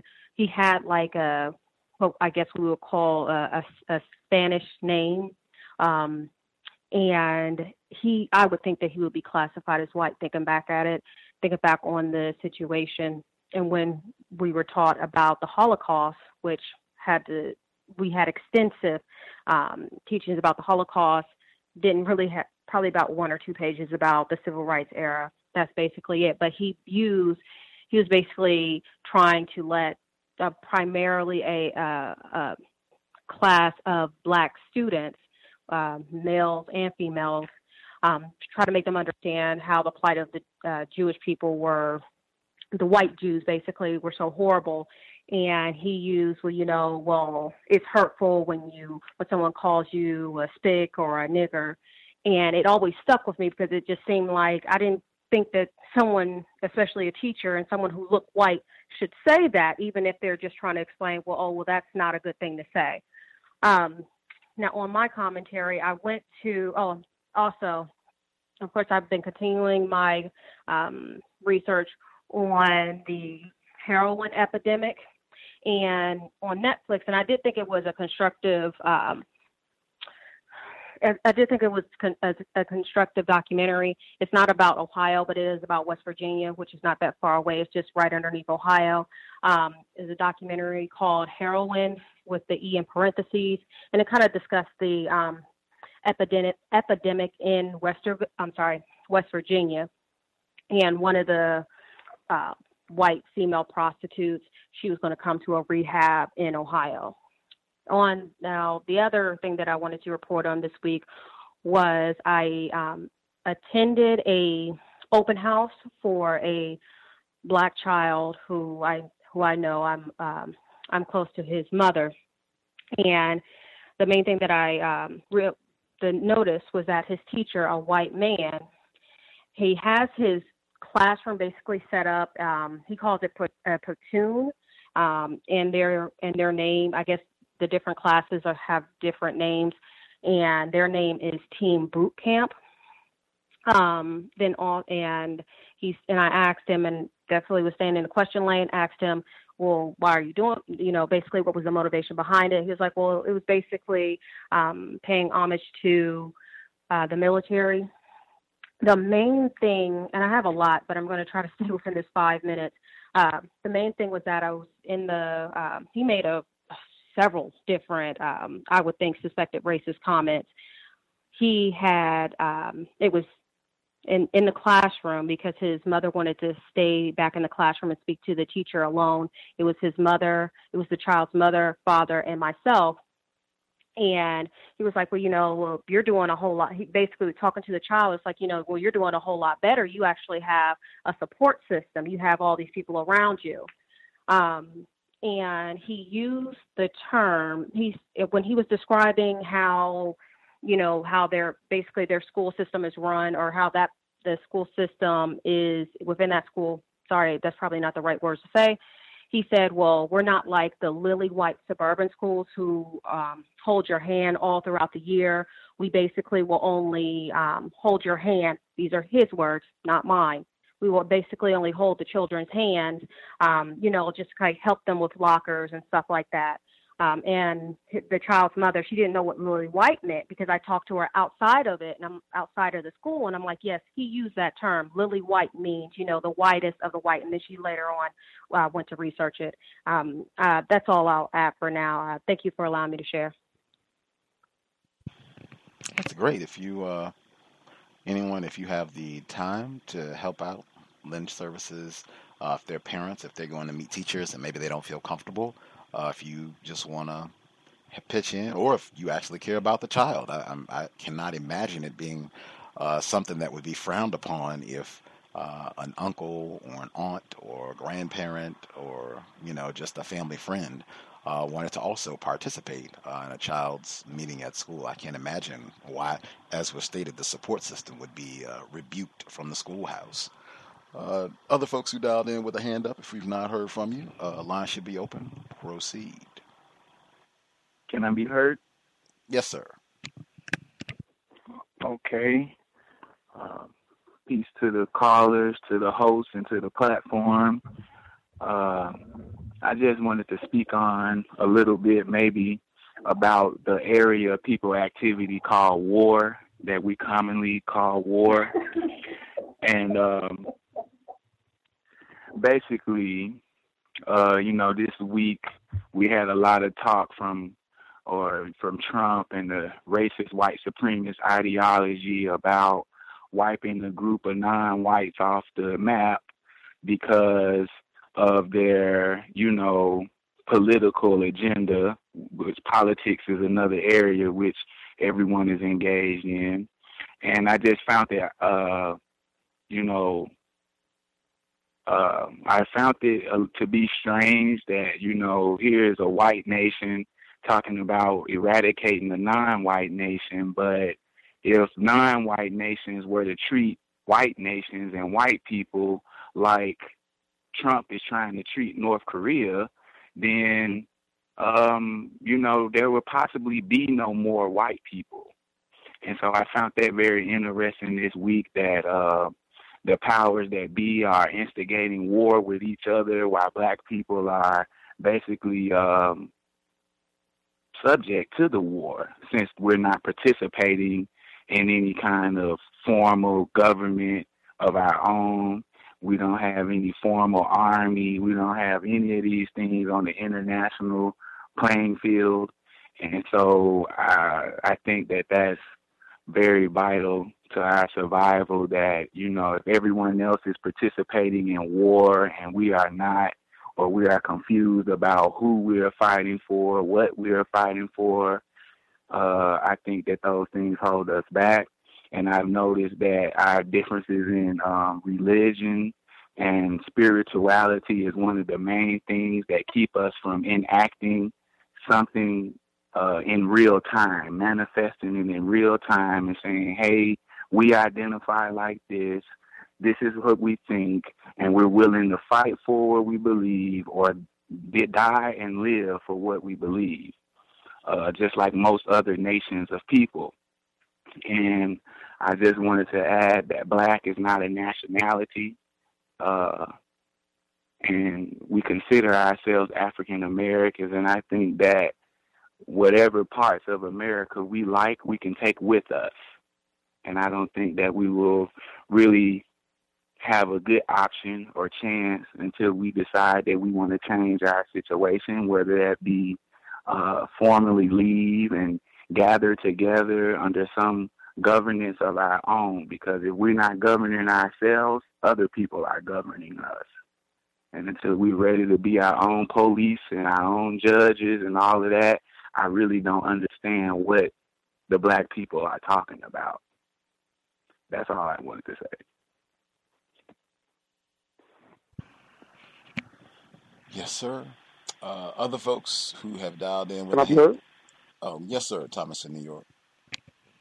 Good evening, Gus. Good evening to all the callers. I wanted to say, man, this has been an interesting week. As far as the political, the political spectacle. But what backed me up was the president of North Korea calls Trump a dotard. And I never heard this word before. I said, man, what the heck is a dotard? So I had to look it up, of course. So I went to the 1828 dictionary, and it was there. It was shocking because I thought this was some word he done made up, And it's one of this definition is a man whose intellect is impaired by age, one in his second childhood, and the sentence is the sickly dotard wants a wife. And the second one, a doting fellow, one foolish fond. Now I said, wow, this is strange. So I then looked up in the 1828 dictionary retard.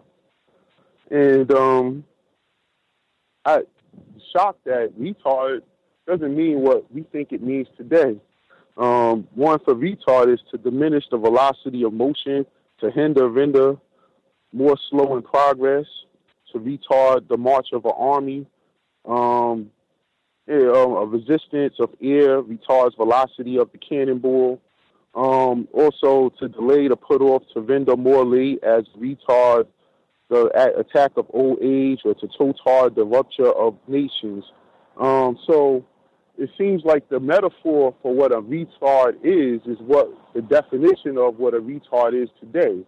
And really, I guess the word we should be using that should be ostracized because now you can't use that word retard, should be dotard. But I just thought that was very interesting. And also today he called him the chief called him a megalomania. So I couldn't find that in the 1828 dictionary, but I did look it up. And I thought this definition was very impressive. Obsession with exercise of power, especially in the domination of others. Self-importance, egotism, conceitedness. He's blinded by his own megalomania in quest of historic recognition at any cost is the definition. Delusion of one, is the sentence they used, the delusion of one's power of importance. And then it went on to name people who have been megalomanias. One is Caligula, and as a counter-racist experiment, I would advise everyone to find that movie and watch it. It'll give you a lot of insight on white pathology and white sexual deviancy. But they went on to name a whole bunch of things associated with this megalomania, and to me it described all white people perfectly. Delusions of being superior to others, delusions of greatness, delusions of having great social and political power, lack of empathy for others, delusion of importance, egotisticness, violent tendencies, self-centered, wants others to fear them, high, mighty confidence, manipulation of others, exaggerations, feelings of being famous. And it goes on. To me, it just described the white supremacists perfectly. Either way, I'll go on to say I want to... the lady who went to school, I didn't hear all the clips. I heard the beginning and the last ones because I was traveling in between. The lady who went to school at Georgetown University, and she wanted compensation. She went there to go to school, and they told her that, this was her ancestors were slaves there, and they helped build the college. Now, in my opinion, I would want compensation. I don't want to go to that school. I want my family to get compensated for their labor. And I would like to know how many of these kids' tuitions y'all should be handed over to my family every year, because I'm sure Georgetown is not cheap. Especially the people housed in the buildings that my ancestors built. I want some of that money too. I just feel like, to send them to school to get education is a slap in the face. Especially, it doesn't add up because you own nothing still at the end of the day. Been using and studying logic. And the clip that came on right after that, the person said something to the effect of, I don't raise my kids to see color. And I hate that metaphor because logic doesn't kick in when we use that metaphor. You always talk about metaphors, Gus.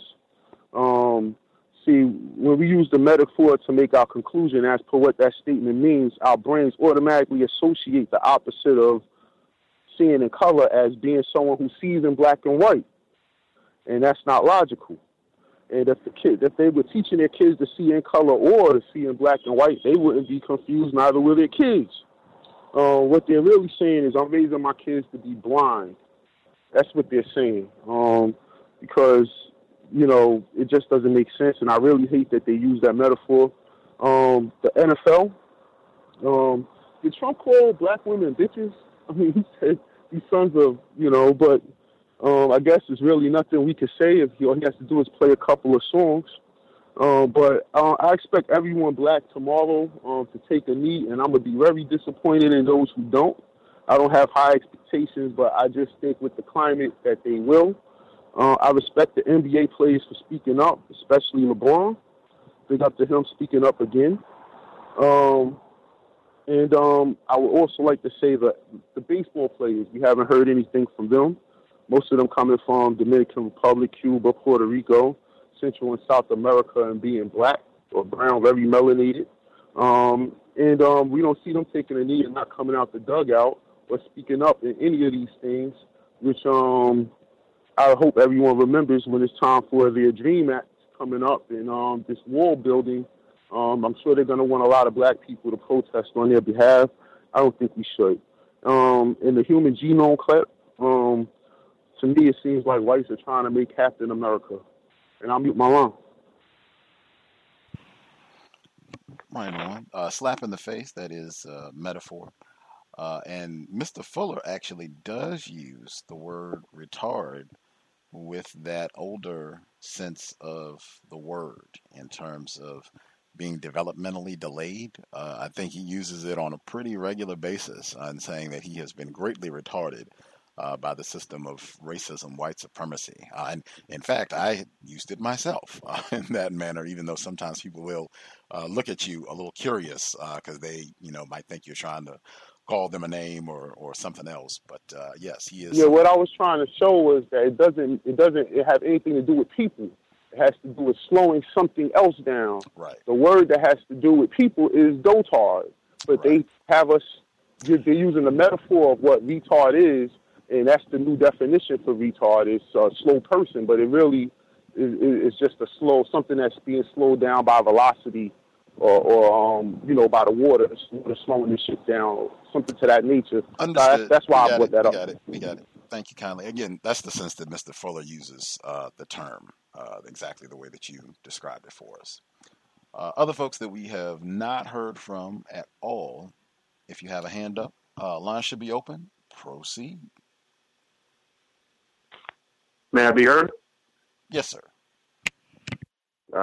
Peace to Gus, peace to the host, peace to everybody listening tonight.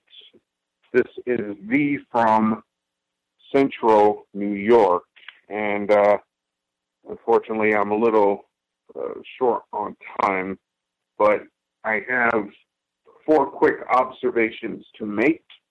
Not even observations. The first one, I have noted as I've been continuing my research on YouTube with the alt-right, I have noticed they have started not only downvoting alt-right women videos, but they have, in many instances, taken down or disabled accounts that were predominantly ran by alt-right women.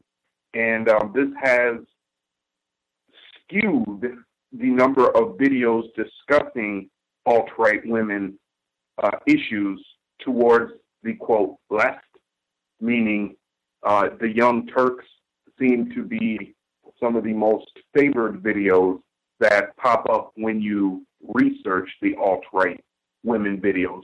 Whereas a year ago, you could find dozens, maybe hundreds of more videos from actual alt-right women members.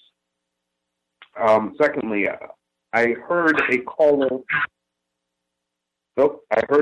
reference the Jewish Holocaust and the genocide in World War II. And every time when I hear that, and I hear that a teacher is forcing their children to learn that history, not a negative history to learn from, or a negative concept to force them to kind of learn the lessons of that, I'm often reminded of what Dr. Ben pointed out, that 5 million Hebrew, black Hebrew men, women, and children were killed at the same time during the same war on African soil, and that has never been classified as genocide, nor has it received any type of museum marking its completion. Third, I journeyed down to the barbershop for a haircut this week and discovered a new barbershop along my street. It was run by a so-called Puerto Rican man who is very dark-skinned. Upon sitting down in this chair and talking with him for some time, he turned the discussion towards racism and Black Lives Matter, and expressed a sentiment that he felt Black Lives Matter was unnecessary, and that Black people often made excuses for the issues which they confronted on a day-to-day basis. He continued to list a couple Black men and one Black woman in the area in which I live who had, quote, seemed to do well despite all of the pressures placed on them by white people, unquote. That came directly from his mouth. I didn't actually argue with him about this. I just listened and kind of offered a quip here and there. And then towards the end, he made a mention of interracial dating. And he said, quote, I don't understand why some black people make such a big deal of interracial dating. I, for one, he said, am married to a white woman. Should it be a big deal if I decide to marry a white woman? And he continued along that route for about 25 minutes, bringing several topics back to that specific area. I didn't challenge him, nor offer any criticism. I just listened. And I found it quite interesting. His shop is actually located along the main street of the community which I live in. There are no Black-owned businesses along that street. His is the only person of, quote, minority status that is there. And then finally, I've been rereading Amos Wilson's book on Black psychology. And as we enter this wonderful genetic age where, white people are attempting to change their genes and ours along with them, I remind everybody that in the 1970s, white people changed the story they had been telling us. That before the 70s, Black people were still inferior. But suddenly, in the 70s, we became just like them. Amos Wilson has a fantastic body of research. Even if you don't read his books, just reading the references which he listed, which detail that white people discovered in the 70s, in many instances, we learned quicker than them, we learned more completely than them, and we were able to act more decisively with that knowledge than them. In other words, they didn't discover that we were inferior. In many ways, they discovered we had superior qualities than what they had previously thought.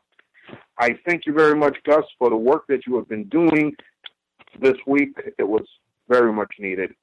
Peace to you. Peace to your home. Thank you, everybody.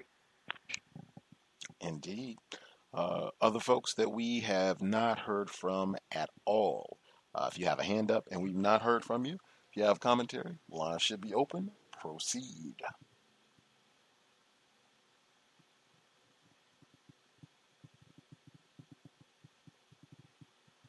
Can I be heard? Yes, sir. Yes, sir. Greetings to you, the hosts, the callers, and the listeners. This is Mhandi C. I had a question as to how many white people actually exist, how many ice albinos actually exist on Earth currently. Like, has anybody looked up those numbers? I've been looking up the numbers for a couple years, and I think back in 2012 when they were talking about a lot of their fertility problems, I seen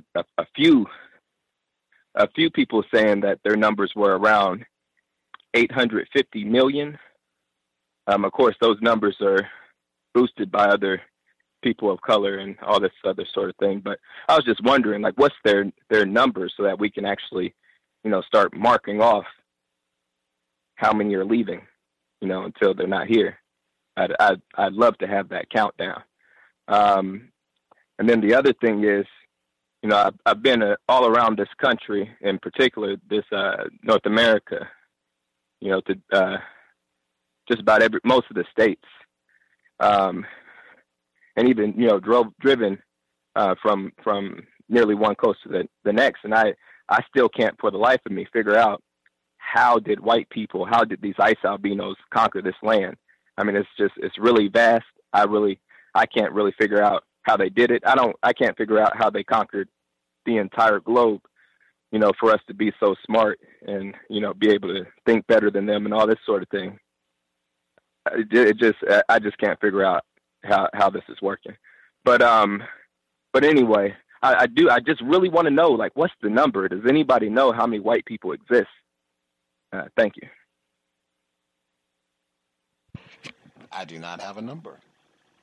Other folks that we have not heard from at all, if you have a hand up, you have commentary you would like to share, live should be open. Proceed. May I be heard? Yes, sir. All right. Good evening, everybody. Gus, listeners. First, a comment on the Georgetown legacy policy. I concur it's an empty gesture. Miss Cologne stated herself she doesn't think her attendance is effective as a reparation move, and then stated later that matriculation is not automatic or a guarantee. I had a question to ask of everybody, if it's not too late. It kind of builds on Mr. B's in Central New York question or statement. I want to ask about buying black strictly. Have other listeners found it effective? Gus, if you have a archived broadcast that I can refer to that deals with that issue, or do you have an up-to-date directory of black-owned businesses? I'll mute my line. I know that there are several directories. I've shared one before. I think that's the sort of thing you can just Google it. I don't live in an area that has a lot of black people or black businesses, so that's not the sort of thing that is going to be as helpful to me in terms of going out and actually being able to go to places. But yeah, folks, if you do have an up-to-date registry or listing in terms of where you would recommend people go to check out to purchase, buy from black-owned businesses, feel free to share. You can post it. I can share it on our Facebook page as well. Other social media sites so people can access the content. Let's see. Can I be heard? Yes, sir. Hey, this is Keita again, and I just wanted to. Oh, wait a minute. Get on the. Hang on a second. We're not doing repeat folks yet. I want to make sure I get everybody who has not spoken at all, and then if people want to share and comment, questions been on the table, or if someone has asked a question, we should have time after everybody gets one opportunity to speak. And then if you've already spoken, you can share again, answer the question, or add any other commentary that you have. Do we have people? Okay. Thank you, sir. Do we have people that we have not heard from at all? If you are interested in sharing, that would be grand.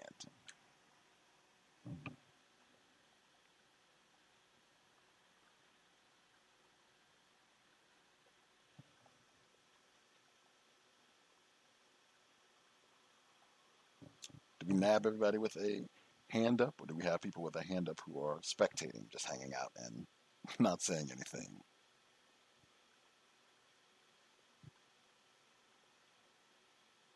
Yes, can I be heard?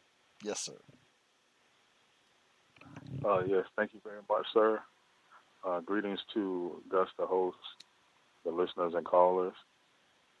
I had also caught on to that audio segment with the Young Turks and the caution that was used, practiced, along with the racism, definitely, where they was, I think the lady was talking about non-Muslim right-wing extremism, and she kept using the word extremism. Like, I guess it's a lot of people doing something or whatever. And it did, like, I can imagine people, non-white people, becoming very confused if they were listening to something like that. So if there's a large non-white following that listens to the Young Turks, I can see them not only being, I guess, fans of it, but starting to adopt the same type of rhetoric or like terminology that they absorb from that type of broadcast. So that's very very interesting that they are using that type of language, because it does continue that pattern of where they are saying racists can only be, I guess, a part of the GOP, and the GOP is telling us to hush or preventing us from speaking out. It sounds like she was saying something of that sort.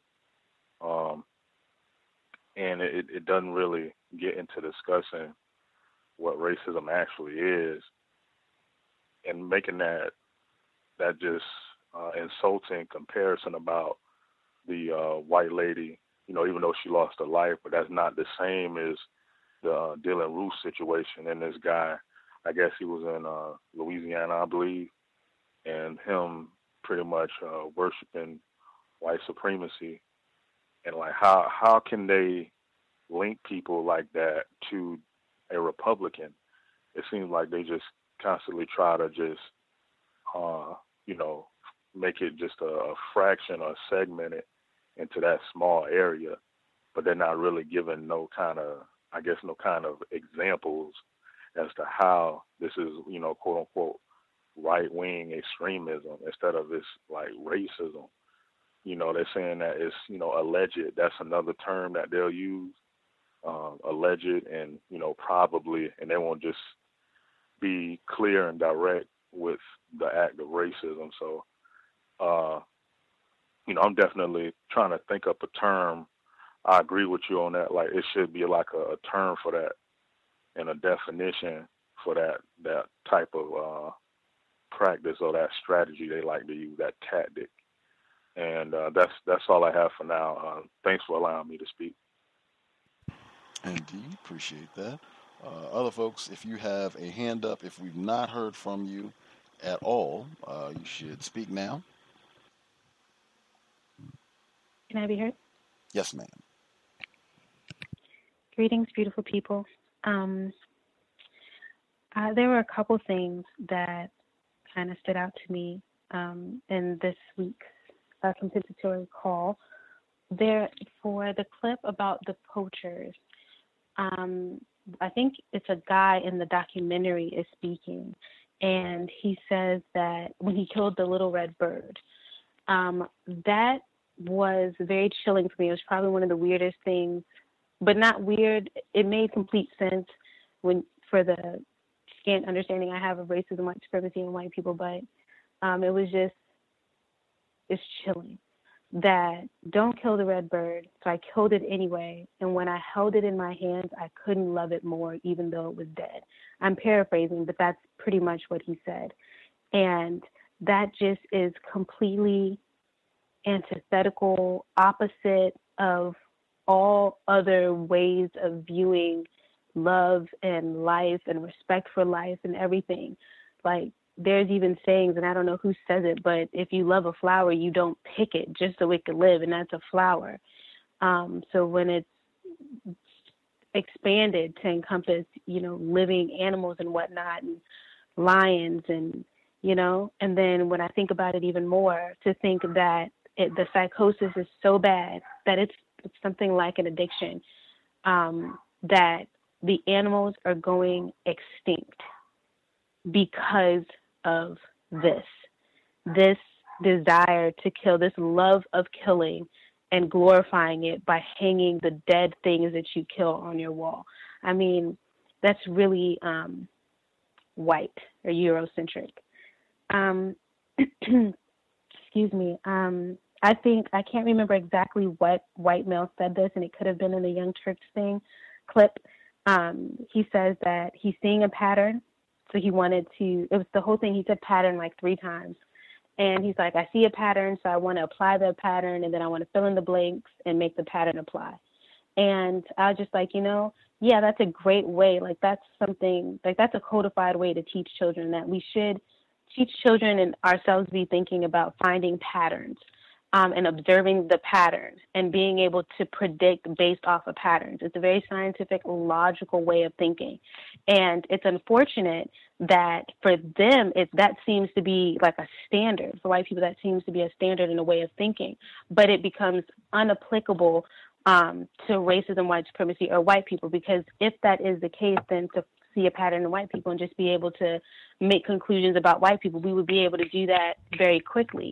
But I also thought there was something strange about the Seattle punching, but I didn't even think maybe that it was, it was just the way that he was speaking on the interview. He didn't want to interview, but then he reached out and said that he wanted to interview, and then the way that he was so, I want to say even like articulate, not to be weird using that word or whatnot, but that he was very articulate and almost coached. He seemed too ready. Like this, like, I don't know, maybe he's spoken before on radio shows and whatnot, but he seemed just prepared. Like this wasn't his first time. And if you're just an average Joe or just a regular person doing what you're doing, wearing what you're wearing, why would you sound that way? So he sounded very strange to me. For the Kara Walker piece, I've looked at some of her work, and when I was first listening to it, I just, she does what she does. She did what she did. She does what she does. She's doing what she's doing. She said what she said. And I respect her for doing her. At the same time, just an alternative perspective on art is that, yes, it can be used to deal with past traumas, but sometimes I think we as non-white people and victims of like the most gross of oppressions ever to be on the planet have an inclination or a tendency to relive that and express that over and over again. I haven't seen the new picture, so I don't know what her new work is, but to not cross over into the imaginative of the future so that we can actually use art to open up a portal so we can see what would be possible. And that's not our fault. It's so much pain and so much hurt. I think we're just trying to process, but I do think that there's some healing ability and alternative perspectives on how to do art. It doesn't always, for Black people, have to be slavery and oppression in that way. We can expand beyond that so we can see, into the future a little bit more. And then this is the last thing. It's not about a clip, but just something I'll say. I've been stressed, taxed in many ways. And something that I was always thinking about, because I try to keep all my contact is with non-white people, specifically Black people. So, we're all victims of this system. So meaning we're all hurting in some way. Hurt people. And so, sometimes there might be a desire to isolate or something like that. And, everyone makes their own choice. That's not mine. So I like to be with people. I like people. And so, but sometimes, things happen. And so when I was thinking, reduce conflict. So one way is to minimize contact. I totally understand what Mr. Fuller is saying. But even if that didn't work, and say I had some contact and it didn't go well and there was some conflict, my code, and I'll just share it in case it could be helpful for maybe somebody else out there, is to still just be kind and process the hurt or the conflict in a way that doesn't create more conflict. You do the best that you can, and sometimes it doesn't work out. But can still be kind. And I think that can help in ways too. So thank you all for listening. Indeed. Right on for being courteous to other non-white people, other Black people especially. Other folks we've not heard from at all. If you have commentary, proceed. Can I be heard? Yes, sir. Peace, greetings to you, Gus. This is Ross, and peace to MA. Big up to you for Black Self-Respect, Thomas, and everyone else who called in and who's listening on the line. Peace to each of you. I wanted to touch on three things that are separate from the clips, but I didn't get to hear it, but one of the callers was talking about the British Museum. And, man, the British Museum has some serious history to it. The British Museum itself, the Vatican, the basement of the Vatican, and the Library of Congress, together they have more stolen artifacts from non-white people than any other places on earth. I mean, like, there's miles underground in the Vatican. If I understand correctly, there's a couple of levels that run very long under the Library of Congress with stolen artifacts from Africa, the Americas, you name it. And I remember many years ago, Dr. Ben had a lecture where he was discussing that when he had taken a group to the British Museum after going to the Nile Valley, that in the basement of the museum, they had some of the kings on display that were not the original mummies. They were actually, like, I guess, like white people who they mummified. And when you mummify white people, their skin looks dark like ours. Their features are just more European. And he said that in the museum for people to see, they had these made up mummies that they had done, modern mummies, and they displayed them as these kings, but in the basement that they were actually the original mummies, and some of them were black with dreadlocks, other ones had bald heads depending on the king and the time frame. But he had talked about that in, in these museums, some of these museums, they'll put these forgeries out in order to make people think that the people of the Nile Valley were white. So, yeah, it's just very interesting that you discussed that. But the things that I also wanted to discuss that were just like things that I thought would be interesting was there was an article that came out regarding a football player. It says racist NFL player just started sick new trend with what he's doing after tackling any white player. So this is a black player on the Seattle Seahawks, and what he does is every time that he sacks a white player, he puts the fist up in the air, the black power sign. And they're saying that because he's doing that it's, they quote, it's a disgusting racist symbol that black supremacists have used for decades to display their supremacy over the white race. This is how they describe it. And they were saying that the stands were partially empty due to him practicing racism by putting up a black power sign every time he tackled a white player. Now, what the real reason is that there's obfuscating, like you always say, is that a lot of people are not going to the games in support of Colin Kaepernick not getting a job. So as a result, they're actually lying like white people do and putting it on this black player who raises a black fist. And to see the racist propaganda and how it's written, it's phenomenal. It's a great treatise to me on how white people psychologically change things to make themselves look like the victim all the time. So it was something, I'll send it to you, Gus. I'll send you all of the articles. The other article was one from naturalnews.com where they discussed, they said Amazon.com is caught selling illegal full auto gun parts and ATF sting to convict its own customers with felony crimes. There's a part they were selling on there that they were claiming was a part to make air guns automatic. But that piece that they're selling not only makes air guns automatic, it makes Glocks and I believe certain types of rifles fully automatic, which is illegal. So anyone who buys that piece, they might be buying it thinking they're getting it for their air gun, but because it's something illegal for anyone in the country to have, the ATF has created this thing that they're discussing. So if anybody buys gun parts on Amazon.com, do not buy that piece that states it makes air guns fully automatic, because you will have the ATF kicking in your door and you'll be charged with a federal crime. I just thought it was something important for people that use Amazon.com for anything. Also, there was a brief article that discussed 10 potent plants that kill pain fast. And I'll send you this too so you have it and you can share it with anyone.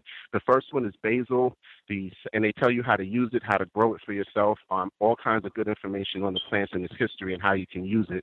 The second one is rosemary. The third one is sage. The fourth one is thyme, and that's Thyme. The fifth one is oregano. The sixth one is parsley. The seventh one is lavender. The eighth one is dill. The next one is mint. These are all plants that can actually cure pain quite fast depending on how it's applied, and they give you all the information on how to apply it. Also, the 10 best natural antibiotics, I'll send you this too. The first one is golden seal. The second one is garlic. The third one is ginger. The fourth one is indigo. The fifth one is licorice. The fifth one is cinnamon. The sixth one is cinnamon. The seventh one is honey. The eighth one is turmeric. The ninth one is elderberry, and the 10th one is echinacea.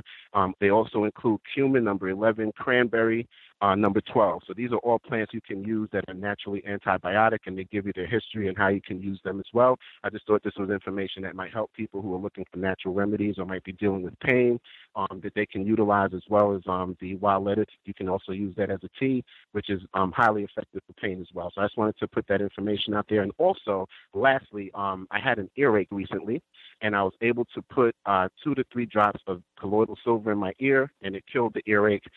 So it works for that. That's something that I knew about, and I just put it to good use, and I did not have to call a doctor. So I do want to let people know colloidal silver has a million uses.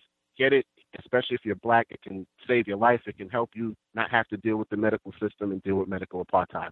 Thank you, and I'll mute my line. Right on. That is fascinating about the football, or not fascinating. It might be an out-and-out deception. I think the Seattle player they were talking about was Michael Bennett, because I posted a picture of him doing the fist in the air after a sack, and I think that is a deception because Michael Bennett, if folks, the name is familiar, that is the player who alleged that suspected race soldiers in Las Vegas put a gun to his head and said that, there was some sort of disturbance. This was the night of the Mayweather-McGregor fight last month, and he was in town for the event.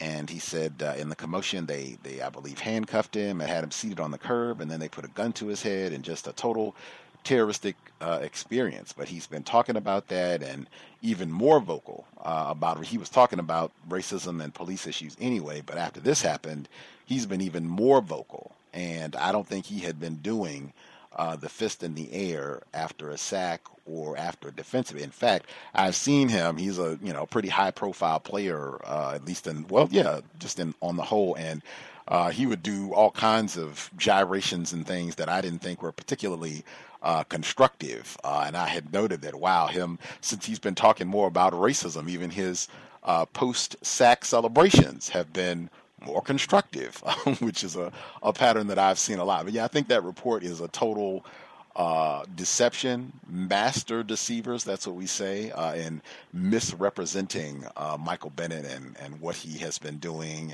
and all of the racist celebrate. I mean, the NFL, white people would not allow that for 1 quarter. And I'll stop there. Do we have other folks that we missed completely who have a hand up? Can I be heard? Yes, sir. Greetings to everyone. There were 2 questions that came up. One of them was about the number of white people on the planet. Was that one of them? I think that was one, and then we had the caller who asked about a black directory, and or if we have people who have made it a part of their code to buy exclusively from black people or predominantly from black businesses, and has that been effective? Okay, that's good. I'll speak on those 2, and also what I actually got on the line for. I can't give, of course, an exact number. I wouldn't know where to start in that. But what has been popular to me, which I think makes logical sense as far as a percentage, is less than 1/10 of the world's population.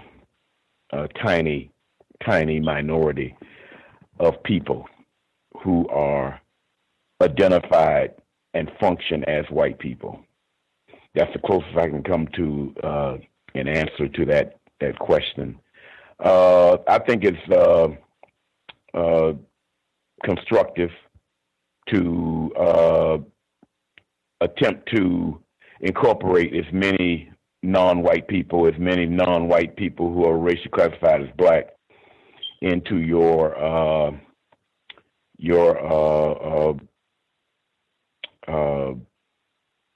idea of employing. I think it's a constructive thing.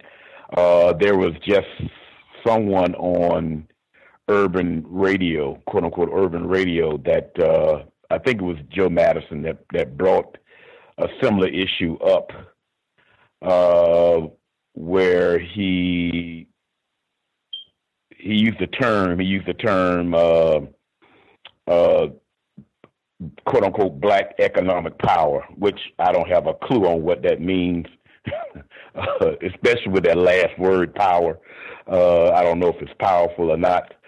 I would say even more, I doubt it seriously if it's power. And he said what the problem with non-white black people is that when we spend money, it leaves out of, and here's another confusing term, the black community. It leaves out within about 8 hours after you give that money to a business. Whereas he gave some other examples, it turns over and over in other areas, other quote unquote places of people who are racially classified as white, and some other racial classifications that he mentioned about how it turns over. He gave examples of it. But from the standpoint of self-respect and from the standpoint of the meaning of justice, I would say it would be correct to find as many of non-white black people to spend your money with as possible, because it would also help another non-white person out from that standpoint if you are patronizing their business. Now, what I called in for was there's another very interesting documentary series that's on television, that was on television. I don't know if it's probably going to repeat itself again. It normally does. Once again, directed and produced by who I think is a white person by the name of Ken Burns, called The Vietnam War. The reason why I find it interesting is because on how it directly coincides with the strategy of white people who practice racism in the people activity of war. It's a series of things that they do, a pattern that they impose upon non-white people, and they've been doing it now for centuries. And Vietnam is, so to speak, is one of the modern versions of it. Now, I would say you would have to see through code to get the exact racist content in the documentary. In other words, being that I suspect Ken Burns is a white person, he's not going to come out directly and tell you about the racism, that involves in it, although they do mention it in pieces of the documentary. It is quite long. It goes in about an hour and a half, and it's about 4 or 5 different series. It is very clear color cinematography that is utilized in the documentary. And last but not least, the way I look at it is this way. They first started off with the white people who call themselves French, who were, by the way, going bankrupt from the squabbles that white people had with each other in the early part of the 20th century. And just go to show you, like the mafiosa in the movie Godfather, on how although they would war one another, they at the same time would work to repair the one that they actually went to war with. So the white people from this part of the world gave them equipment, battle equipment, to go at these people, at these non-white people. 30 seconds. And I would say with these non-white people that they show tremendous levels of self-respect in their means to defend themselves. And so it's a good documentary if you're interested to look at. And that's all I have to say. Thank you. Appreciate that, retired firefighter. Mr. Burns' daughter, Sarah Burns, who is a white woman, she's been a guest on the program. She did the documentary, The Central Park Five, which I think her dad helped her put together on the 5 non-white males who were wrongly accused of raping a white Central Park jogger, white woman. This was in the late 1980s. Donald Trump was a key figure in that development as well. We have other folks not heard from at all. Do we have any folks who've not been able to share at all? If you have commentary, line should be open. Proceed.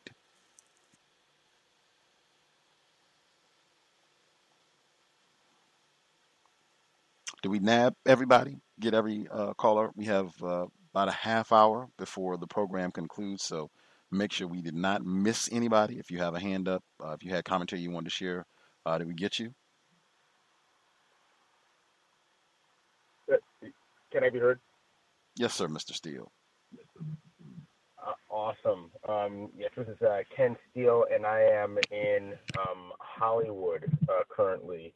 And I wanted to start my, I guess, this week's report by saying the boycott is working, despite all of the claims to the contrary, all of the claims that there's this reason or that reason. It's definitely the boycott has definitely had a tremendous effect on the ratings for this year. One of the declarations that I've seen suspected racists make in Fortune magazine is that they're declaring that TV is dead. They're saying that TV is dead because niggers are no longer watching the NFL. And, I just wanted to say that people will continue to view media broadcasted from a centralized source on glowing screens for quite some time. So I think that the claim that TV is dead is quite hyperbolic, and it goes along with the claims that society is going to die once the suspected racists are no longer the majority in the United States or in Europe. These are just hyperbolic claims, and I think that it speaks to their intention. I think that they will opt to destroy the world rather than live in a world where they are no longer the people that are in charge of it. So I think that, there's something to be to note in that. And then patterns were being spoken of earlier. And, one pattern that I've noticed that suspected racists have displayed quite consistently online is that if you analyze their comments, you'll notice that they have a difficulty in distinguishing the difference between the possessive, and I think the article. And this is a common mistake that they make. You'll notice they'll say phrases like, "You're an idiot," or "You're a moron," or "You're stupid." And this is something that's consistent. And I have to point this out, and they have the same thing about there and there. I have to point this out.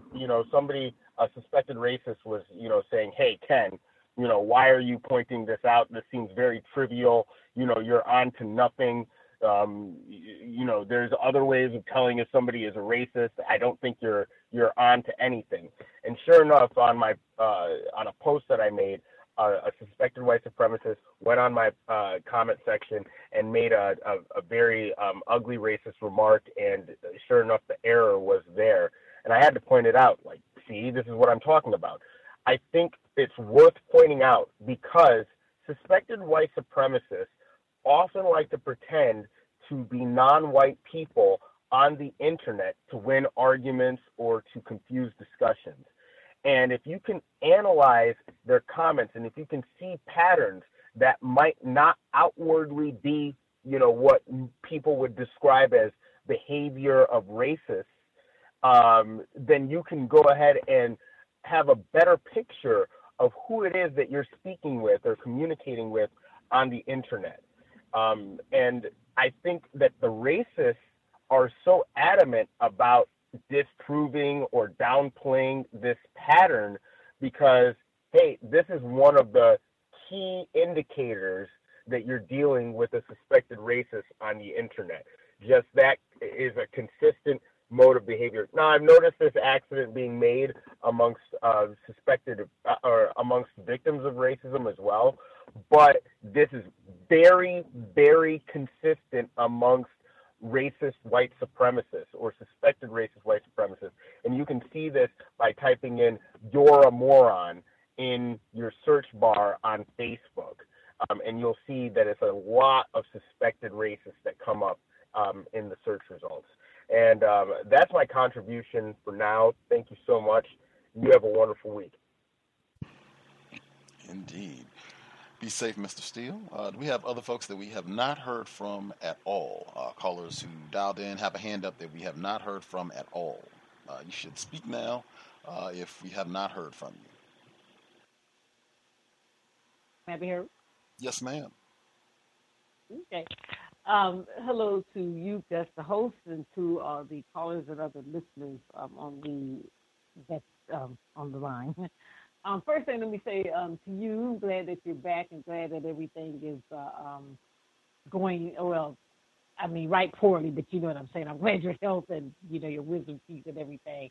I just as you were, because I was listening and as you were going through. I said sometimes as we just grow, the things that our body go through. And so one thing, too, is, try not moving any furniture anymore because I know how that can be. But anyway, I'm glad that you are back to being Gus. One thing I wanted to say, the clip on the woman at the school, Georgetown, and I worked at Georgetown years ago. It's a beautiful campus, but this is like you say, actually, the fact that she's there and they are not giving her anything special is really just kind of like a slap in the face. We told your ancestors, but you can come to school here, but you got to pay like everybody else, and that's not, that's just not right. But that's white people. As far as the Turks, you're right how they want to spin this, and Heather Heyer is now the, I guess the poster child that white people are victims of this racist stuff. And every time I hear people say her name, I'm like, nobody knows a thing about Heather Heyer, as far as I know. I'll be honest with you, I haven't done any research on her. And I actually, unless I come across things or I'm looking at something, it's not like I'm going to plan to do any research to find about who this Heather Heyer was. Nobody knows anything about her. Nobody knows anything about her parents. I understand that at the time I think her father was very angry, which, it's understandable. But nobody knows those people, but yet she's the poster child. And now, like, oh, my God, this is just really bad. This is like, we've been going through this stuff. But now our stuff's like, oh, well, yeah, but, hey, this is a white girl, So that right there. As far as the things that they talked about last week, and actually pretty much Think literally was trying to blame that little biracial boy and that, oh, this wasn't bad. I mean, I heard that, and I just, I used to listen to them, but I really don't like them because you are right how they can spin that. How they can spin that, and now all of a sudden, they're the victims, and I always just like to say that you're just victims in your own mind. You want to be victims, and you play. It's a game that they play, and it's really not a game. So for us, it is our life. As far as the British Museum, just this past week, I was listening to a live video on YouTube. It was the guy that called himself General Setti, and he talked about this British Museum that have all these African artifacts and it was one he talked about, I guess, one exhibit, and he said they had like 8 million pieces out, and he said they had like 6 million pieces, I guess back in storage. And he was saying, and this like 14 million pieces were donated by this one person. And then he went on and he looked at other museums across the world that had, African artifacts. And so I was listening to him, and I was thinking about, and he pretty much said, basically what they did was that, these white people back then went to Africa, pretty much raped Africa of these artifacts, and then went out into the world and told this story that these people in Africa weren't doing nothing, and white people, we did everything. Because I don't know if any of the callers know, but there is a group of white people out here that run around here bragging about having high IQs and how they built the Sphinx and how they built the pyramids. And I had some other YouTubes that I'm subject to, and I had one lady.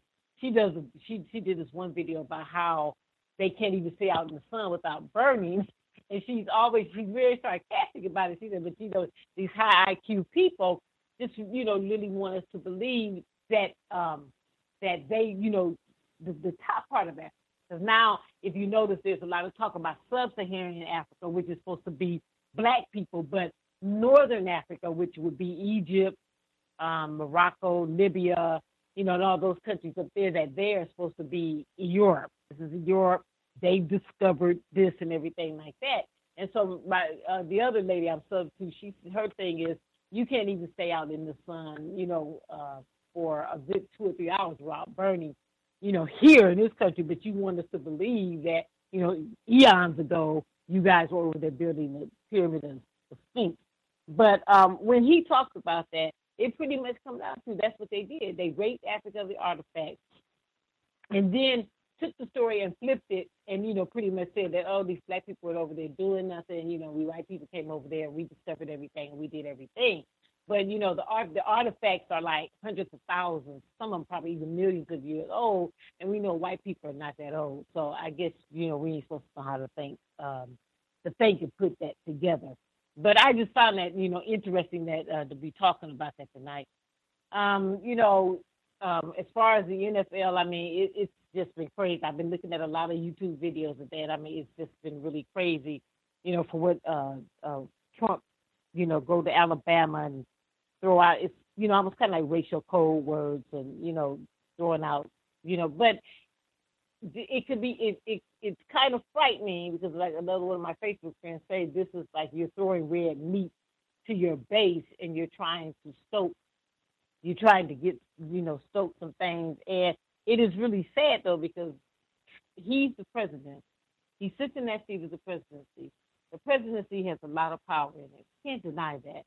And you are the president who is sitting in here talking, I mean, like what he did with Steph Curry, what he, about Kaepernick. And here you are, the president, and you're attacking basically, quote unquote, your own citizens. We can debate that, but your own citizens. And then, because you have people out here who will begin to act on that. So I just want to throw that out there in this way. I'm glad that you're feeling much better. Thank you for taking the call. Much obliged, much obliged. Other folks who dialed in with a hand up, if we've not heard from you at all, you should speak now. If you have a hand up, go ahead and speak now. May I be heard? Yes, sir. Greetings. My name's Blue Vic, first time caller. I just had a quick question or comment, I guess for the host and the callers. Lately, I've been noticing the people that classify themselves as white, they've been saying white supremacy lately, but not as a system, more as pointed towards the extremist groups lately that we've been seeing on the news. I'm seeing that causing a lot of confusion. Now, my question is, I get, for the hosts and callers, when you became a little less confused about the system of white supremacy racism, do you think other non-white, in particular black people, are becoming less confused in all areas of activities as of lately?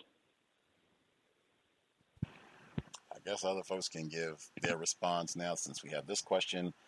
The question also about buying from Black entrepreneurs. If you have a directory or if you have, I guess, done any purchasing, and if you know like an exact number of individuals classified as white on the planet. So those are some of the questions that were asked.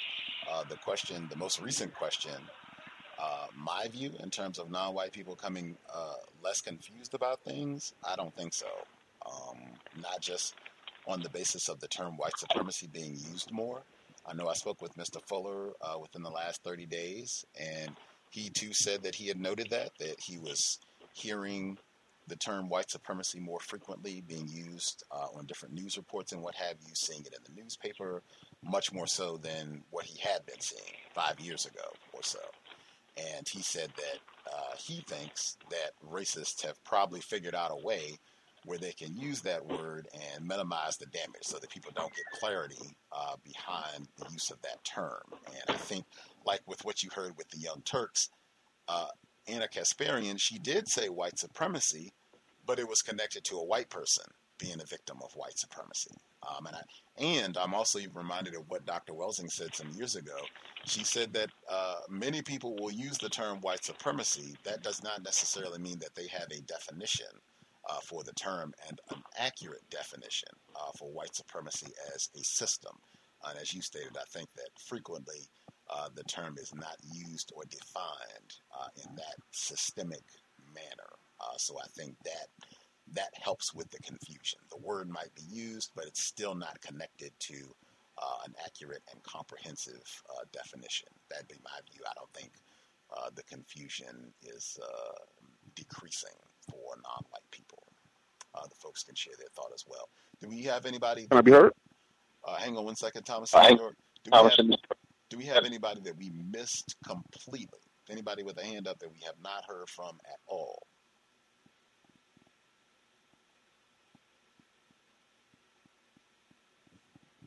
Spectacular. I'm hoping that means we didn't miss anybody. We only have about 20 minutes left, maybe a little less than 20. If you have a hand or if you think you might want to talk, you should go ahead and get your hand up now. Do not wait till the last 5 minutes if you have anything you'd like to share. So I'm assuming we got everybody, so everyone is free to respond or share additional comments that they have. Thomas in New York, did you have a response you wanted to get in? Absolutely. I want to say that whiteness studies is the actual study of whiteness. They did, a spectacular job of changing the conversation from racism and just making it a conversation about race, and changing the conversation about white supremacy and changing that to white privilege. So what you're seeing is them trying to, I think, group everything in. That's a metaphor, but trying to get a hold on what's going on, because with so many people being able to call the president, so many white people calling the president a white supremacist, this is the way to cover everyone else. Is everyone a white supremacist? So they want to specify what white people are white supremacists, in my opinion. There's an organization, it's a website. You go to the website, it's black owned. You sign up for the newsletter, you give your email address, your name. It's all confidential, and then they'll send you a link. It's called BAM, B-A-M, Black American Made. That site actually blew my mind because I was able to find quite a few black-owned businesses in Harlem, which I thought that there were very little. People now the person who started this business, he's a black entrepreneur. He's also an inventor. So he built this for black people who had inventions that they either had already made and they wanted to sell, or needed help with getting patents and copyrights and trademarks and things of that nature. And it kind of morphed into a site where black people put their own businesses and things at. So BAM, B-A-M, sign up for the newsletter. You get an email like in 24 hours, and then from there you can access the site, and it's sort of like a Craigslist for black-owned businesses. Lastly, I wanted to say about the London Museum. The most important documentation they have in there that they stole from our people is called the Shabaka stone. They also call it the Rosetta stone.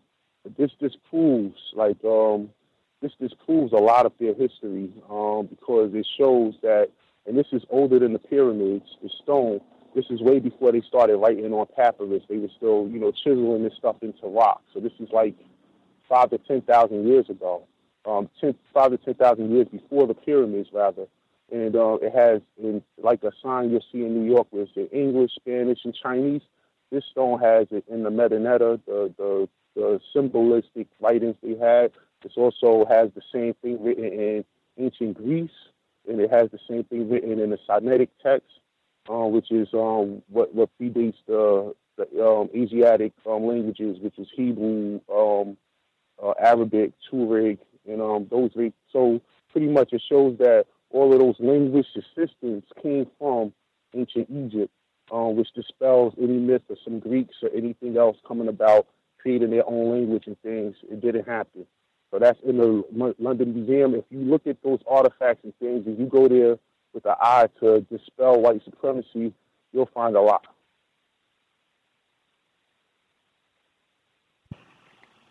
Appreciate that, Thomas in New York. Do we have other folks? Can I be heard? Let's see. Let's get Mr. Steele, and then we'll get Roz. Okay.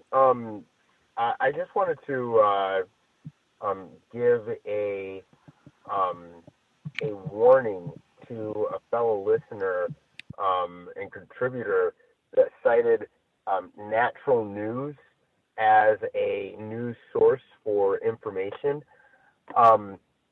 The white supremacists have sought to, declare that site specifically to be what they call fake news, and they've lumped it in along with InfoWars, along with Mark Dice's website. This is one of the websites that Google has sought to suppress in listings for dispensing false information. I don't know exactly how to interpret that, but one thing that I've learned on my travels on the internet is that suspected racists do not like false information dispensed amongst other suspected racists.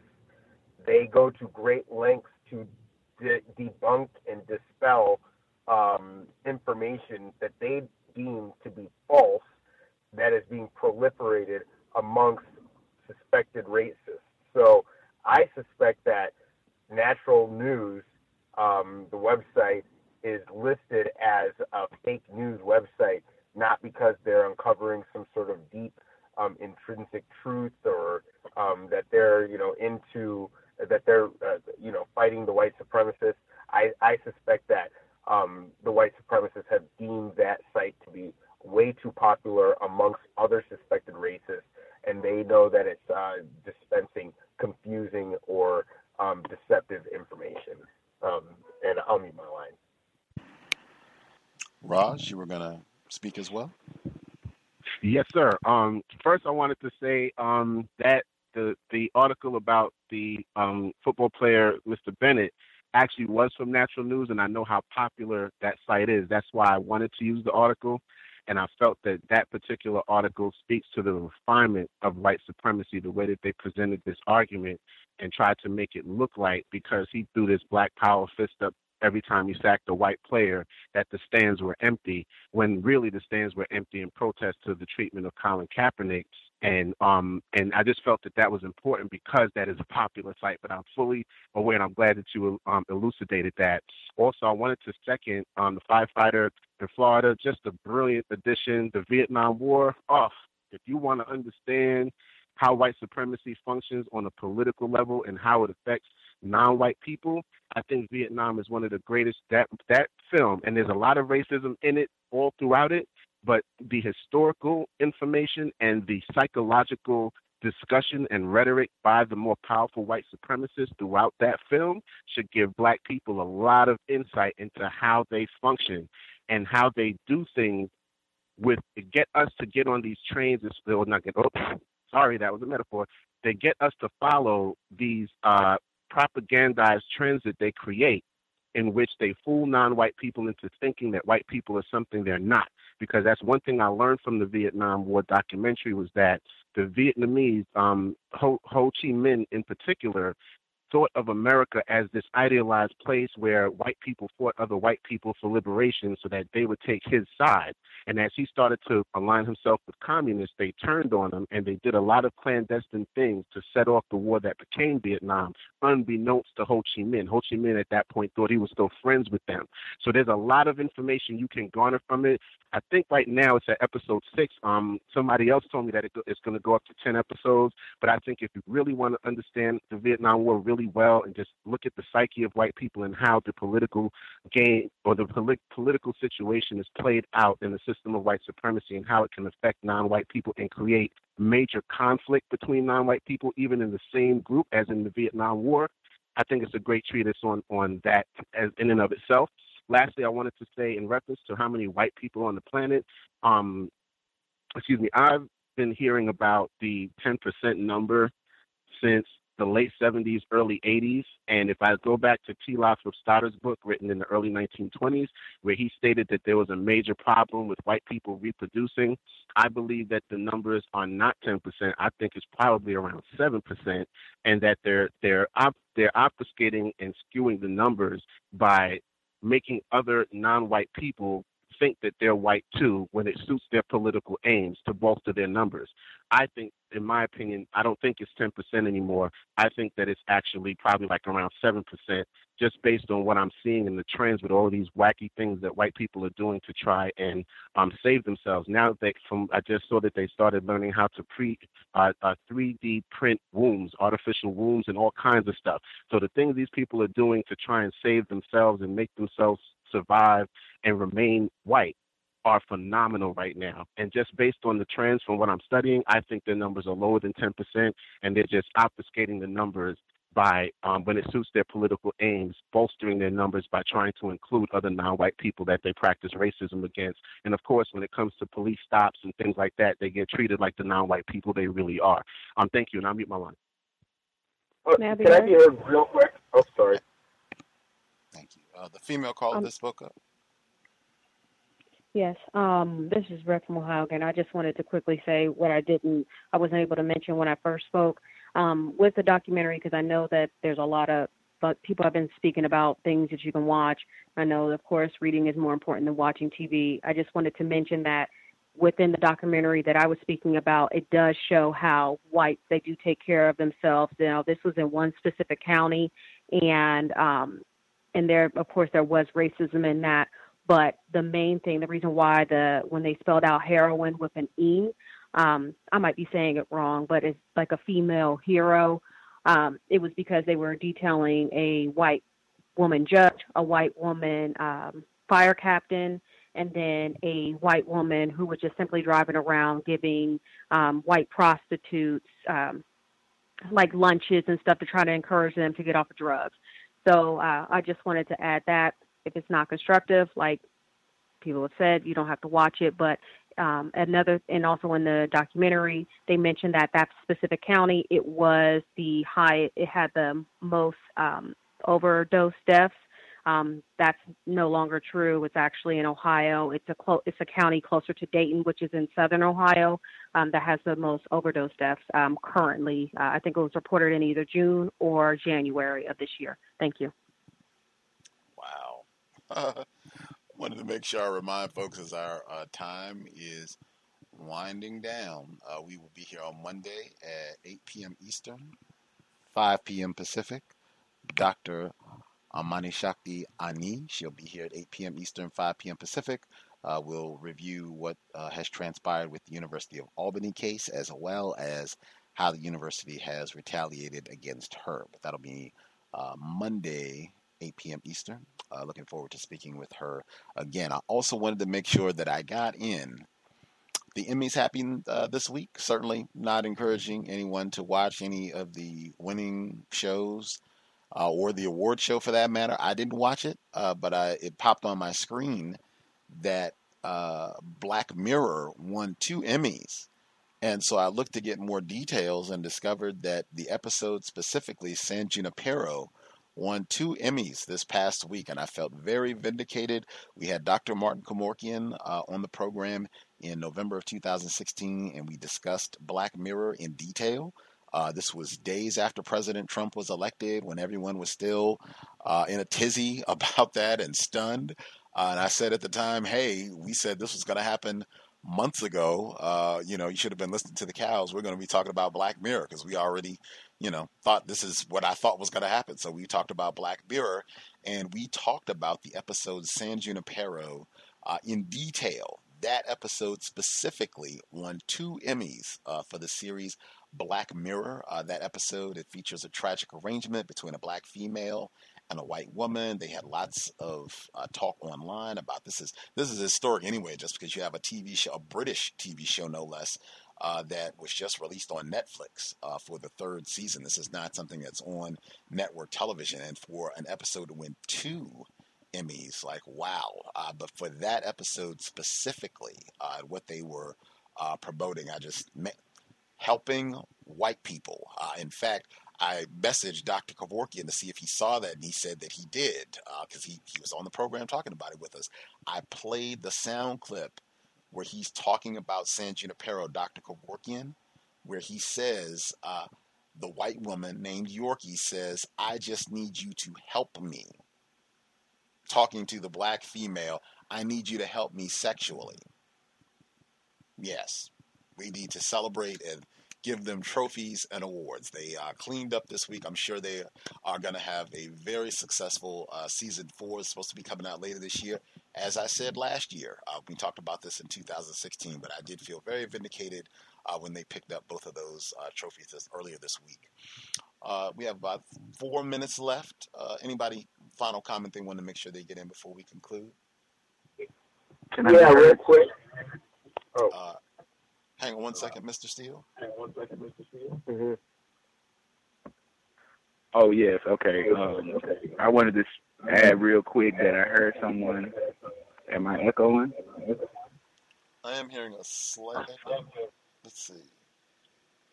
Okay, let's see if proceed, sir. Sorry about that. Okay. So I just wanted to add that I heard a caller earlier say something about a certain amount of Black Hebrews that were being genocide and Holocaust at the same time.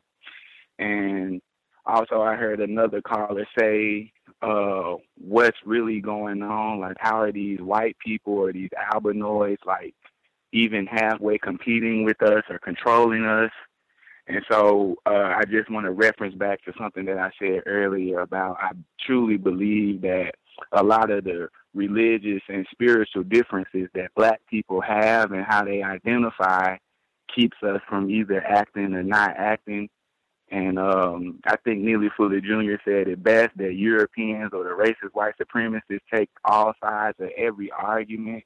And I think it's safe to say that they've taken all sides of the argument when it comes to what we call the God, the devil, good, and evil. And they will come on with a sectarian religious belief and put that on your back, and they'll have a devil worship Freemason center and then a charity for you. So I just wanted to add that. Mr. Steele? Yes, real quick. The documentary by suspected white supremacist Ken Burns called Vietnam. I've been following this documentary as well. I really do enjoy seeing the Viet Cong and the North Vietnamese Army veterans, just gleefully recalling their moments of butchery throughout the series. It's very interesting. But one thing that victims of racism should note throughout the film or throughout the documentary is that it's noted that the suspected, the racists, I guess, will embellish body counts to suit their political aims. Throughout the documentary, it's noted that they are reporting insane kill counts, and they're basically reporting that they made them up on the spot. So, and there's some situations where they couldn't find any dead Vietnamese soldiers, and they just pulled out a number to substantiate the heavy losses that they took in the skirmish. So, I suspect the same thing is going for their population numbers. I think that they are misrepresenting their impact in society, and I think that this is something that should be investigated by fellow victims. And the rest of the episodes will be available tomorrow, and I think it goes to 10 episodes. So there you go. Right on. I'm pretty sure Mr. Burns at this point, he's such an accomplished filmmaker that I'm sure a lot of his projects, or I'm sure this project, along with a lot of his other works, if it's not available online or if you didn't get to see it, I'm sure it will be readily available. Netflix, your local library, whatever other mediums you can think of. He's I think he did the Jackie Robinson documentary from a few years back as well, which was pretty good. And that was pretty easy to find. So I don't think, if you want to check it out, I think you'll have an easy time accessing it. With that, we will be here on Monday. Dr. Arnie will be back, second time. Looking forward to getting the update on the University of Albany situation, as well as what's been happening with her personally. If you have guest suggestions, if you have problems finding something in the archives, if you just have a general question, gripe, complaint, drop an email untiljustice@gmail.com. untiljustice@gmail.com.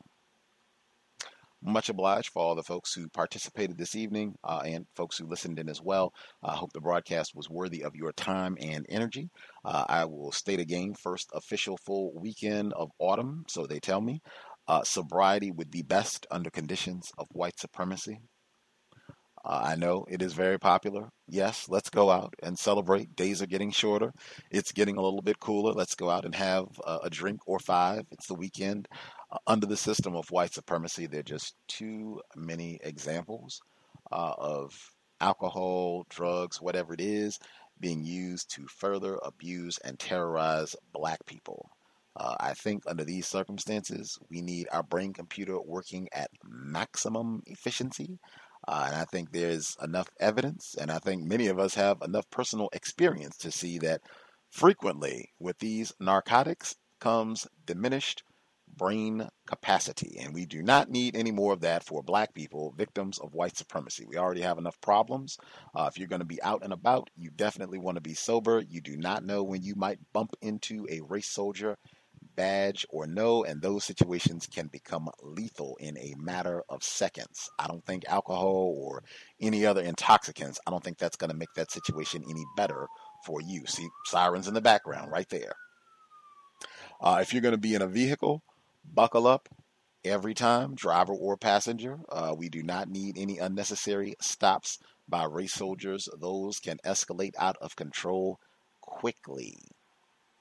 That said, Creator, we ask that you help us remain patient with other black people, victims of white supremacy. We ask that you help us remain patient with ourselves.